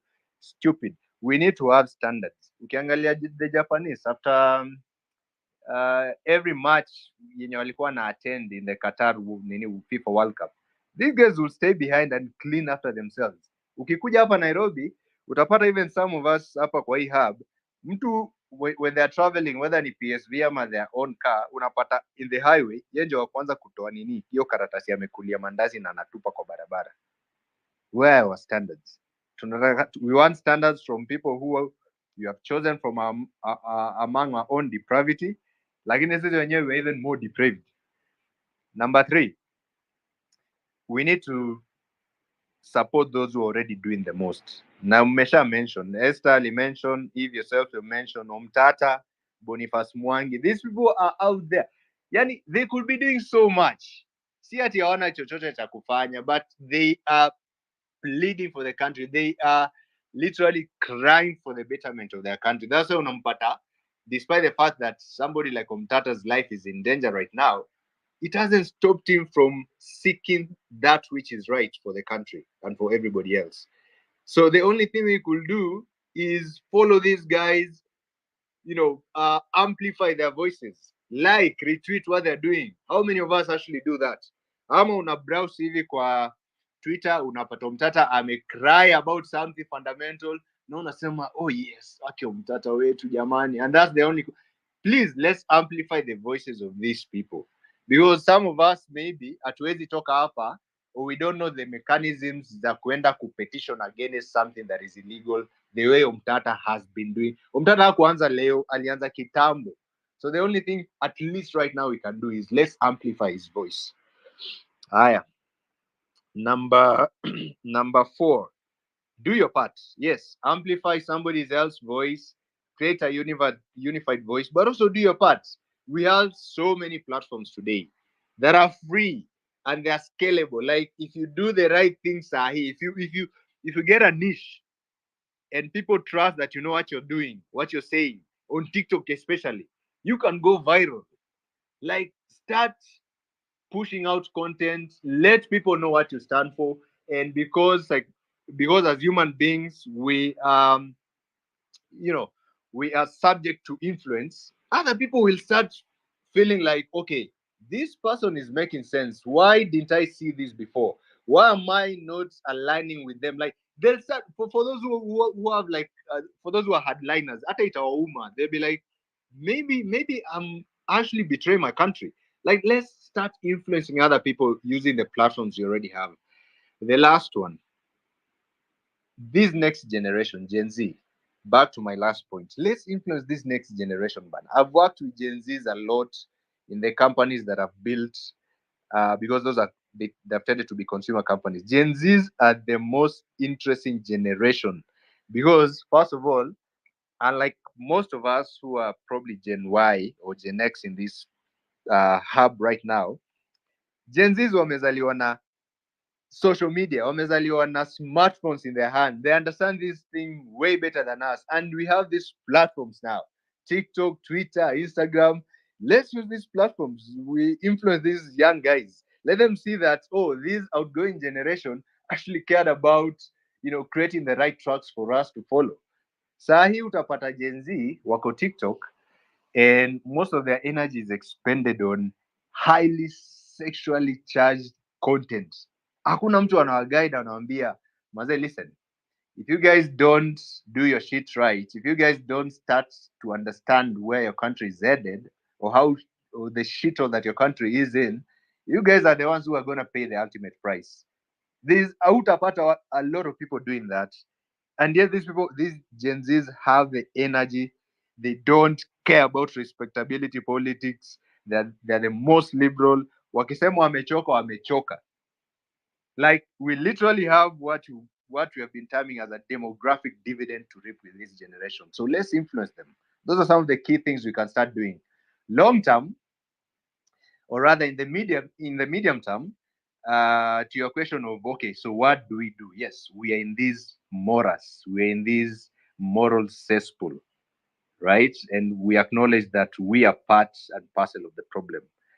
As a consultant, I usually look at several key drivers you could tackle, right? One of it is, okay, fine, what do we do? Do we completely eradicate the system as it is? Almost impossible to do, because it's systemic. It will mean having to change each and every individual and variable within the system. That's almost impossible to do, because there are varying interests, there are varying, levels of wanting to be part of wherever you want people to be part of. The second is, you might want to not do anything. And I think for the most part, that's who we are right now. We are just like, okay, fine, let's just talk about this. And then after it is like, meh, I'm powerless. I can't do much. That's where we are. The third is, maybe let me change one nut, one bolt in the system, right? And I've given some examples of what we could do. But fundamentally, because we are in a corrupt society, why don't we start writing even to setups and to MPs and to our CSS to Mwambie, listen, or rather, let's look at the appointing authority. To Mwambie, listen, Mr. President, we know nobody is perfect, okay? But we unanimously agree that you are the president. Maybe 51%, 50 plus 1% of the population voted for you. It's fine. We are past that. We have crossed that Rubicon. But we understand that you had some sort of allegiance to some people who supported you to get to where you are. And you feel like by giving them certain titles and jobs in the government, you're giving back, you're sort of like scratching their back. But that's one way to do it. The other way to do it is, listen, it's fine. Even set aside kama ni 1 billion that you will have to buy these people out, na waende wakinyamaza, it's fine, but please put people who are competent within those dockets so that they can deliver and the economy can grow. Now, your 1 billion, if you want to be taking it out of treasury every single year so that you ensure that you're scratching the backs of people who you have allegiance to, or people you owe some sort of debt, do that. But we want Kenya to not stagnate. We want Kenya to move to the next level. Maybe we need some sort of actually acknowledging that, listen, we have some evil going on with us, and let's give it some sort of leeway. Let's give it just some enough breathing space. And because anyway, listen, Sahi corruption is sort of politicized, like it's formalized. Unapata hapo hivyo treasury, there's a way in which people can fix invoices and still get that 5 billion out of our pockets. So I don't know what you guys think, but that could be one way to do it. Long term is not really to change at the politicians, it's to change ourselves. As some of us have already said, let's change ourselves. Wewe ukipata mtoto wako, make sure you're raising somebody who understands what to be a citizen means. In the initial phases after we gained our independence, the education system was actually kind of designed to ensure that we were coming together as Kenyans. Of course, we needed to, because there were Kikuyus with their own experiences, there were Luyas with their own experiences, Luos, Masais. So we needed to have a curriculum that says, listen, all of us are Kenyans, let's create this anthem, let's be doing, going to the parade every single morning, let's be singing this, I pledge my allegiance to the nation, etc., etc. Then where we are, Sahi, 2024, what new thing as a nation do we need to craft so that we can come together? Because listen, even as you educate your own kid, as you raise your own kid to be the most upright person, it doesn't mean everybody else will be doing the same. So we need sort of like a unified substrate from where we shall all be working from. Thank you. All right, thank you very much in that long submission that really was needed because there are a lot of issues you have addressed and giving us some propositions on way forward. Unfortunately, our time is well spent. We must start closing down. So we'll switch back to Stawi, who will direct us on a way forward. And again, thank you very much, everybody, for making an effort to be part and parcel for Monday and Friday spaces. My name is Lipian Eli, and over to you, Ustawi. Sorry, I did Obed make the final submission? No, we want you to drive the next set of speakers because Oh, okay. Sorry, I we thought like we to are start closing concluding. I down. was No, we still have Joe who is on standby. We have Frederick for some reason. and yourself. And Dion also has been waiting. For some reason, taking a snack break, and so I was peeling my orange. I was like, "Oh, over to you, Stawi." My apologies. And yeah, the conversation is really, it's really a great conversation that has actually brought up very deep things, some of which we did not even anticipate. And I think that's why we hold these conversations. And as we continue having these submissions, start thinking the way everybody has really raised, what can we do in our small ways to make a difference, beginning with ourselves? And I think that's how we're going to move this forward. I believe it's Joe who comes next before Fred, right? Let's have Wagashiko. Thank you, Eli. Thank you, Pastor Esmond. Obed, it's good to hear from you. I've really enjoyed listening to all of you guys. There is one common theme that we share, and it comes out, it exudes when you guys speak, and it is the love for our country, the love that we have for Kenya. And sometimes it comes out painfully because of whatever is going on. And like tonight, it is coming out just like that. I want to go on the heels of the past speakers and remind everyone that all power belongs to us, the people. I don't know what happened to the people of Kenya that we were able to allow these politicians to turn the tables on us. We call them Waheshimiwa, Your Excellency, Your Honor, and they should be our servants. They should be serving us. We elect them into these positions so they can serve us and so they can fulfill our will, so they can act on our needs as we the people. And we need to go on a rapid and rampant civic education.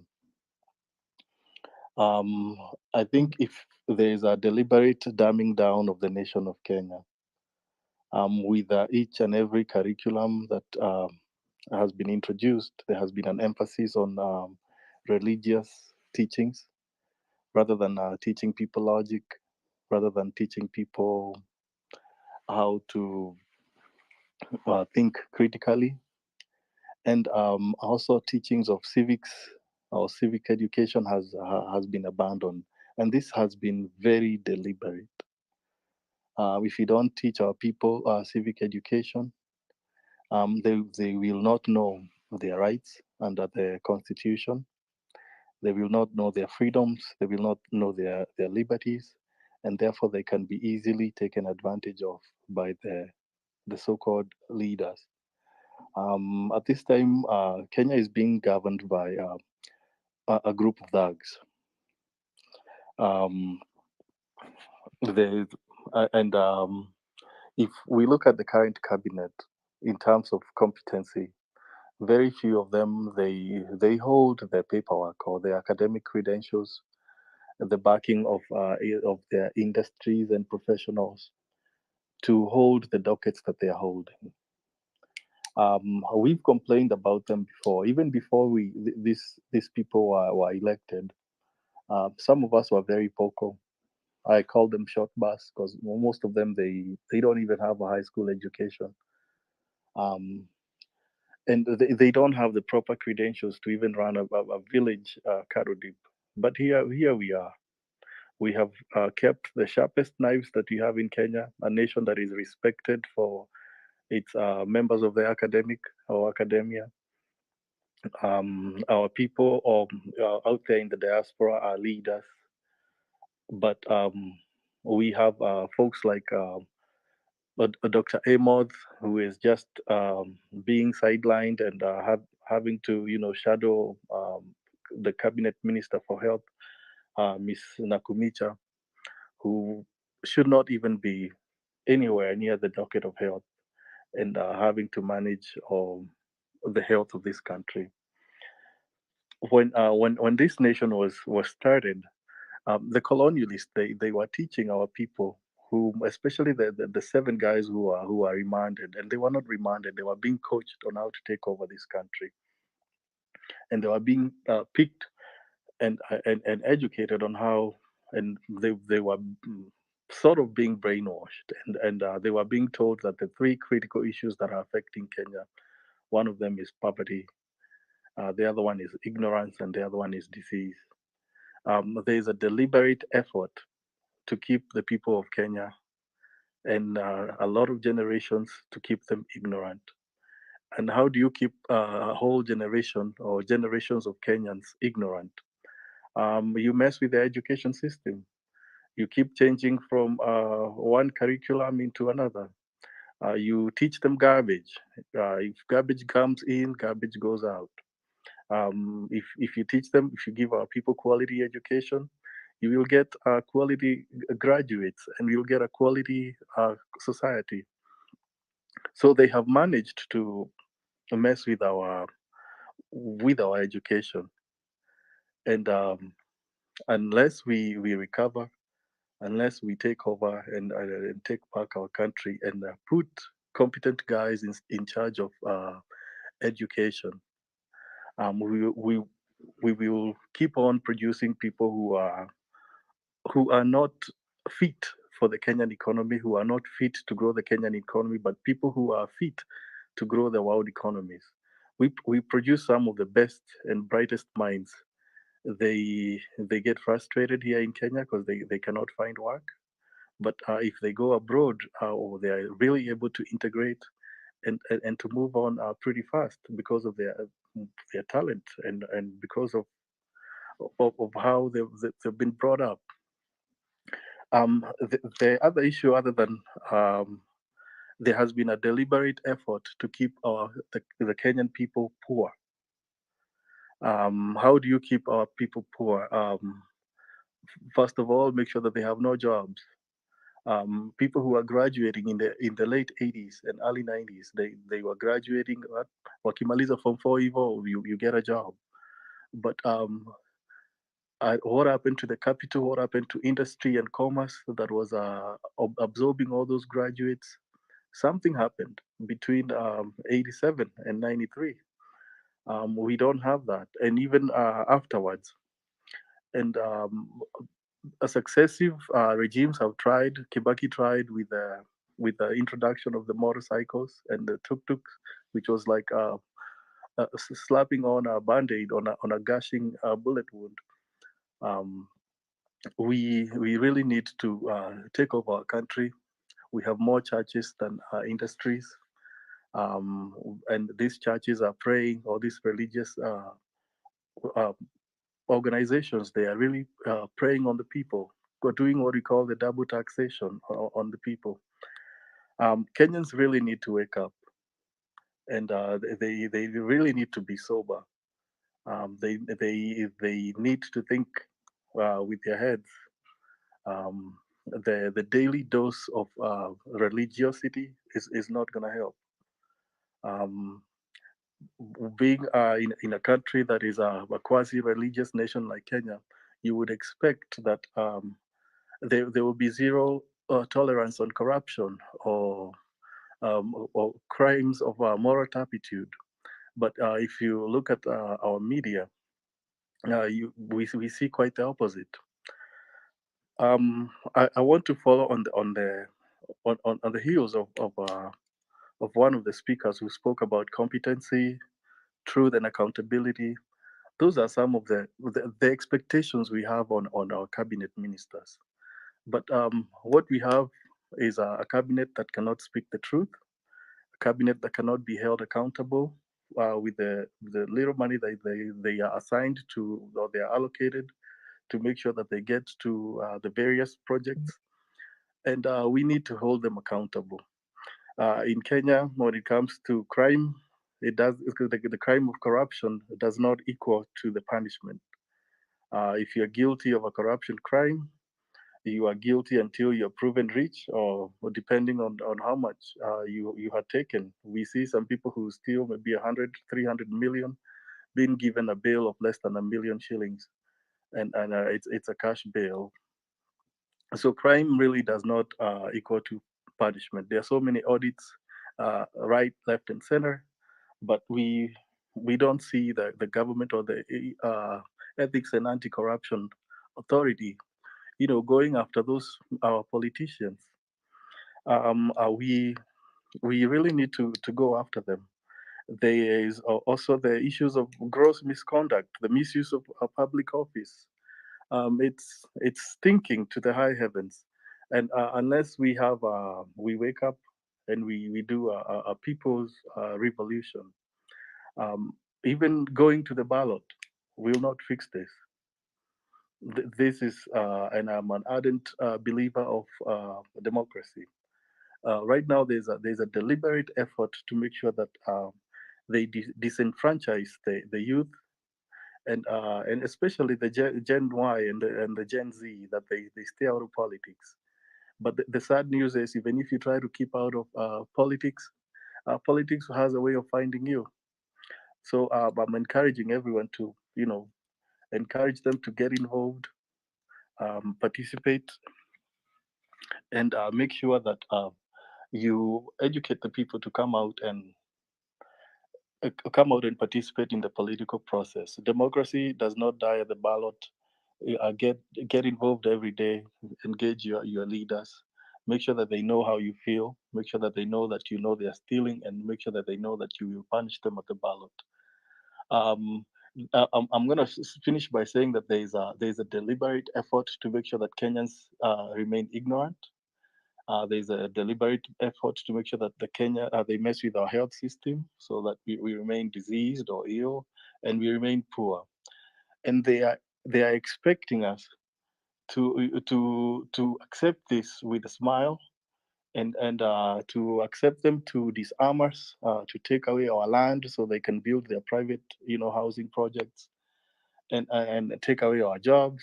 But they're still expecting us to accept this as our fate, and accept it laying down with a smile and um, without any protest.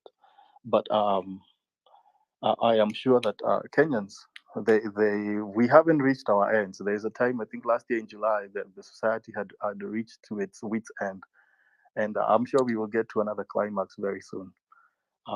Thank you, Joe. I I wouldn't want like to, to. Obed, Please land. I want to conclude by saying that there is hope for a tree that has been cut.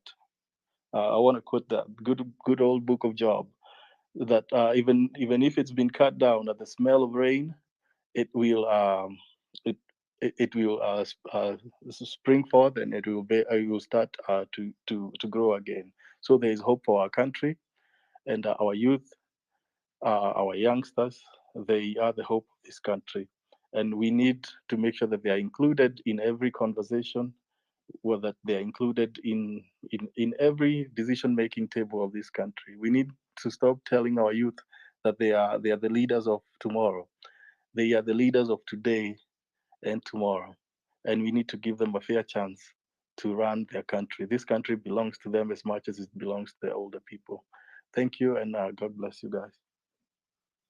Thank you so much, Joe. Quite a lot there to digest. Very interesting conversation, and I want to thank everyone and for staying that long throughout. It's been a long one, and a lot of time has been spent. I would like to give us each person strictly 1 minute to conclude, and I'll start with Victor. I'll give you a minute to give your final remarks.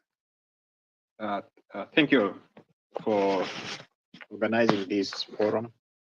All I can say is that as Kenyans, we have to be, realistic with our politician, with the ideologies that we follow.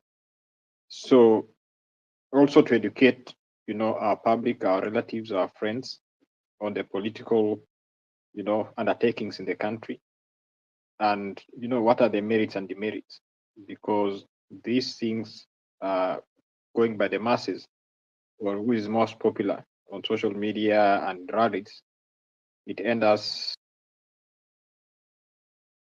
it takes us back into, unwanted territories. So let's educate each other.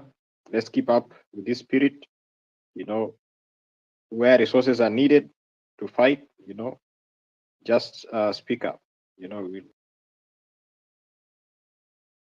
Need to stop focusing on, what our politicians are doing in terms of popularity context, and who's talking more loudly and who's more popular and who can do this and that.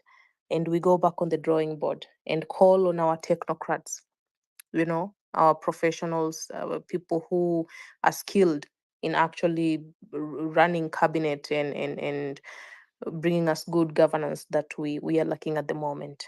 I believe that once we do that, we would go back to our former glory, and we won't even have to compare ourselves to other countries, because I believe our contexts are different and Kenya is different. Our economy does not rely on any natural resource. We don't have economically viable oil. We don't have the resources that we see in other countries. But what we have ourselves. We have the human resource, and that's me and you and everybody else in this space and in the country. I believe once we go back to where we used to be, that would be a very good starting point in terms of rectifying what we are currently seeing in our crop of leaders. Over to you. Thank you very much, Eve. It was quite brief and to the point. Dion, your closing remarks? Thank you so much for giving me that opportunity. My closing remark is that going forward, we must make sure that we streamline some policies, especially the aspect of campaigns, that when somebody or if someone wants to vie for a particular seat, he or she must be grounded in some profession so as to bring diversity in running of the country. Another thing, we must also put the ESCC to an account that we must regulate the amount that being displayed by politicians in the campaign, because the corruption emanates from those political campaigns. Thank you. Thank you, Dion. I'm hoping it's IBC, not ESCC. Stella, you have your chance to give us your final remarks. Thanks, Obed. As always, the space has been engaging and value-add. So I'd love to conclude by this quote that I love using a lot, that silence is complicity. So as long as we live, let's communicate, let's make noise, let's educate and make people aware that we have the rights and we have the power to bring change and to put into account every leader that we put into place. Thank you and good night. Thank you so much, Stella. Joe, you are the last one to speak, so I just give you probably a few seconds to, and maybe something that you left, and so that we conclude. I need to close by 45. All right, thank you, Obed. I wanted to talk about sobriety. The government right now is running a show or a campaign on sobriety, closing down beer dens or and calling illegal drinks all over the country. But my challenge is for us Kenyans to wake up and be sober. Um, I'm not saying that Kenya is a nation of drunks or drug users, but we really need to wake up and be sober because this government, if they really get what they are asking, if everyone in Haiti wakes up and they are sober, we will really give it to them, and we will challenge them to give unto us what belongs to us, or give unto Caesar what belongs to Caesar. Once again, thank you for organizing such a wonderful platform. You all have a blessed week. Thank you so much, Joe. That's very good. Makia, can I give you a minute for concluding remarks? Yeah, absolutely, Obeds. I just want to go to what Victor said. Politicians, he said, have feet, but they do not bite. But he said they're actually toothless. But for me, I'd say it's not that they're actually not toothless. They just don't want to bite.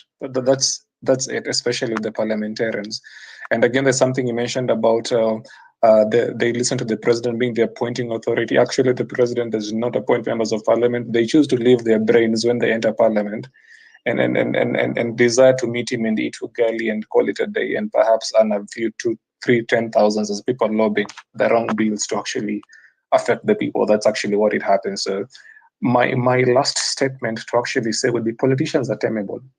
We've just not mastered the art of taming them, or perhaps we're not interested. The day we'd actually want to do that, trust me, these people will actually come to it. Kenya is not a dictatorship.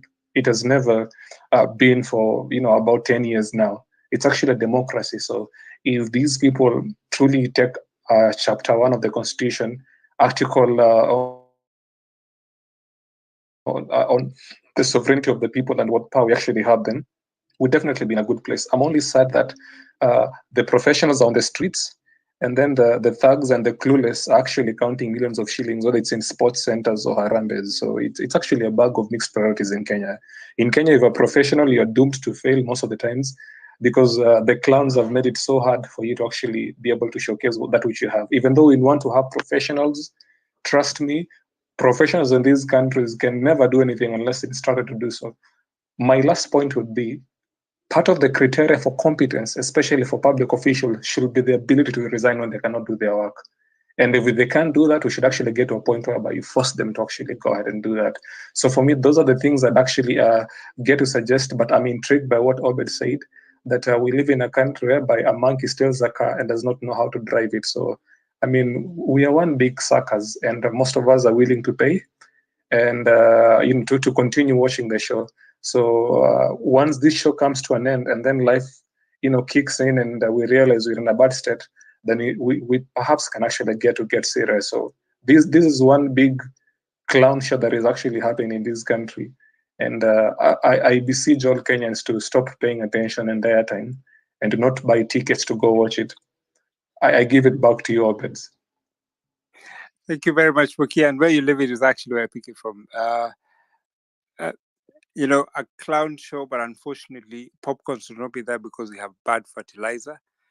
And when we allow idiots to take charge, we are likely to suffer the consequences that we are seeing today. It's hard to preach to the choir. It's painful sometimes, but it is necessary that we do the purge that we need to do. Responsibility is upon us. And at times, we think we are small. We are not. We have so much power in our voice. And politicians, for example, you've seen, do not like being heckled. They don't like being reminded what they're not doing. I think there is a repertoire and a lot of things that we can do that can unsettle and make them uncomfortable. They call for rallies we do not attend. It hurts them because they love crowds. Let's make it impossible for them to do that which they love. Let's not entertain their nonsense unless they make our lives comfortable. Let's demand for basic health, basic education, at least proper housing, not the one we're being forced to pay for, and we don't even know how it's going to be distributed and to who. It is up to us and it's incumbent on us to demand. In silence, as Stella said, is complicity. And the longer it goes on, the worse it gets because they think that's the right thing to do. We must fight back, but let's not make it comfortable for them.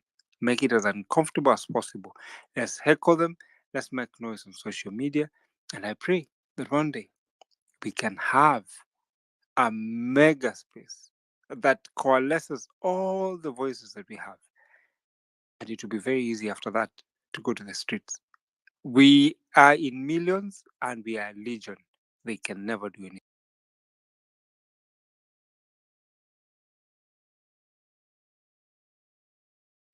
Thank you very much. I don't know if I lost you or that was your conclusion, Obed, but I want to take this opportunity to thank each and every one of you who has made time to be here tonight.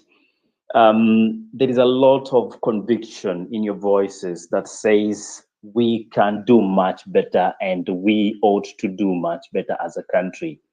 I do want to acknowledge that indeed that is where we stand at as a people.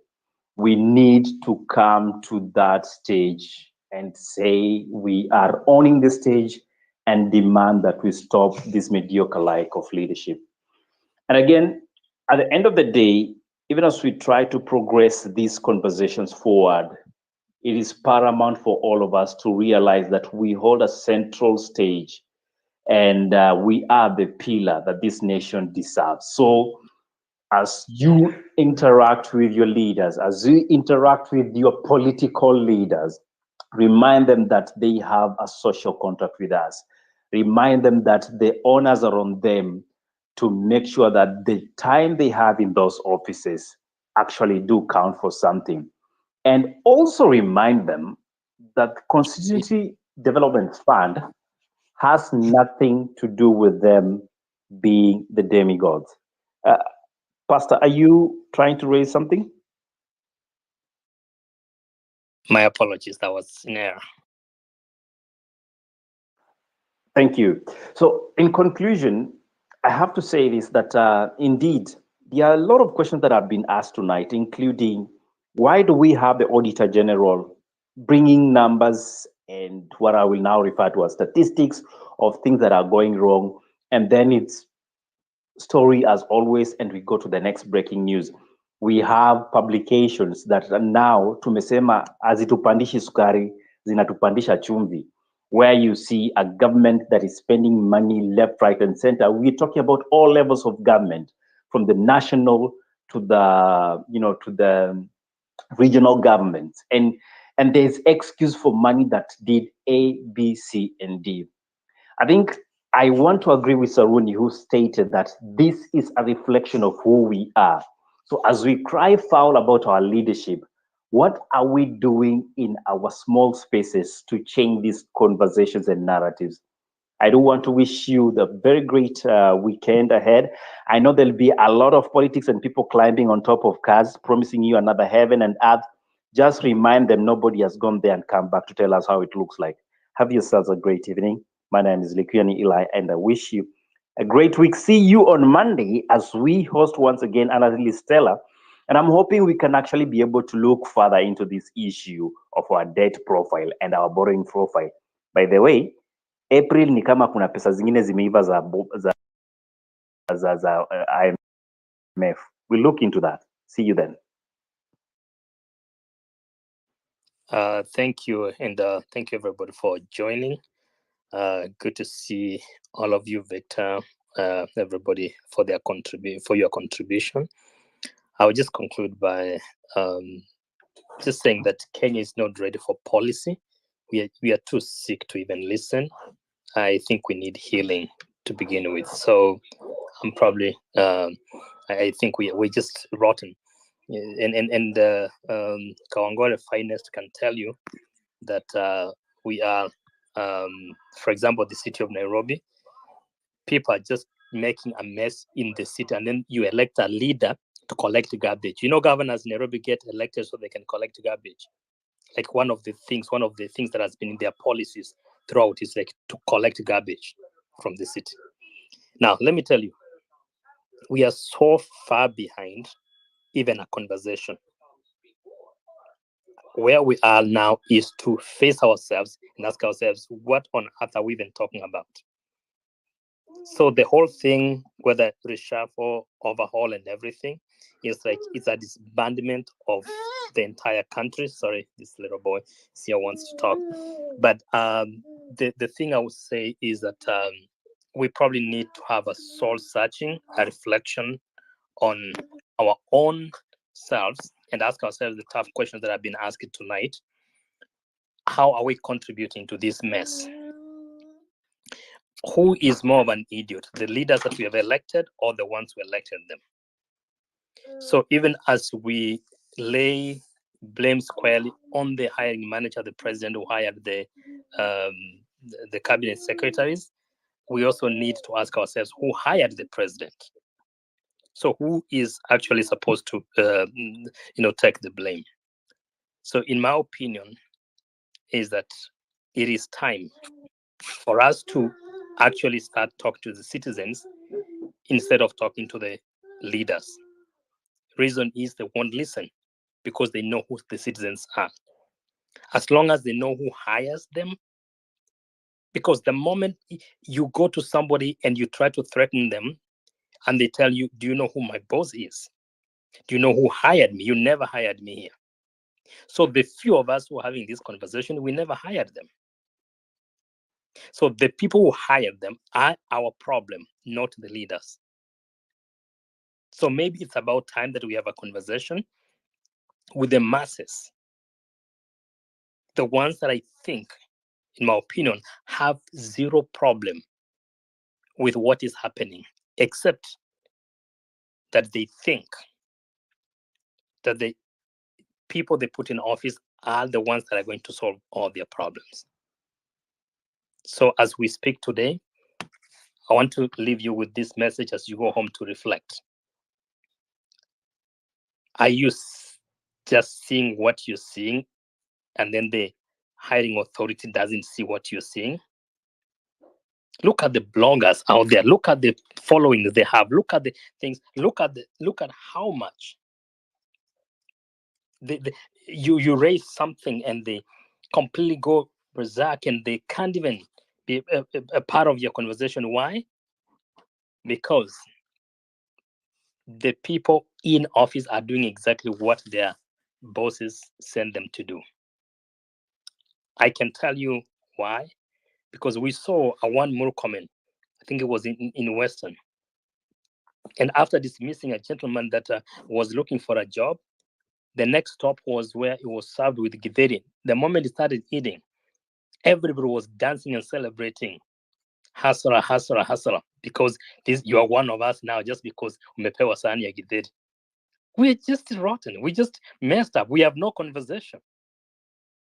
I pray that soon and very soon, there will be a conversation that will be going down to the people instead of targeting the leaders, because they won't listen. In fact, they don't walk where you walk. The kind of life they live is totally different. But maybe we need to think of who exactly we need to speak to. Hao wengine wameenda. Good night. See you on Monday as the conversation continues. God bless. Miezi minane sasa tumedhibiti uchumi wa taifa letu la Kenya na tumekomesha mambo ya madeni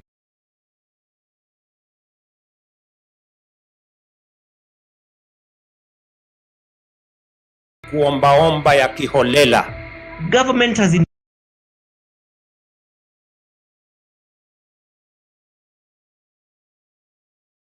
inflation figures.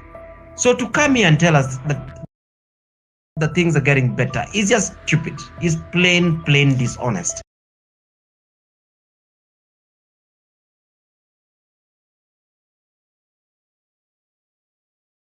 In fact, it's evil. Because it's not better according to them, not even according to me. we as diasporans have the expectations that the voting process will be improved, so that the diasporans can really be able to register and vote, and their voices can be heard. We also need to have a representation in the government, and this is the only way that the constitutional provision can be enacted. So this means we really need also diasporans who can look at the needs of the of ours here. So now, of course, there are people who are very emotional about the results. And so here, I think we should collectively manage our expectations and realize that both candidates are still heavyweight, you know? So whether Azimio or UDA wins, the other candidate remains very strong in the Kenyan government. So really, no matter what happens, we should really try to look at it like, okay, well, it's a phenomenon. At the moment, we are currently, maybe for the first time in a long time, going to have a strong opposition, whatever that is. But we should manage our expectations and not be too emotional when things do not go our way. We should really also understand that even though both parties were talking about issue-based politics, and it's good to note that politics is sometimes about negotiations. You can come in and say, well, I'm going to do this. But when we actually get to the position whereby the cabinet positions are being distributed, you find that sometimes your candidate is not going to really do what they were supposed to do. Not that they don't want to do it, but the expectation is just a different one. So people should really manage their expectations and look at the timeline. So when these candidates are saying you're going to do this, they need a timeline until when they're going to do it. And so my take-home message to everyone is just no matter what happens, you have to be peaceful. You cannot, especially to the diasporans, you cannot sit in the diaspora and tweet or just send out inflammatory messages, while back home, you know what can happen. And we also have to remember, because many people do not remember, that the shilling, the Kenya shilling, hasn't recovered since 2007, post-electoral violence.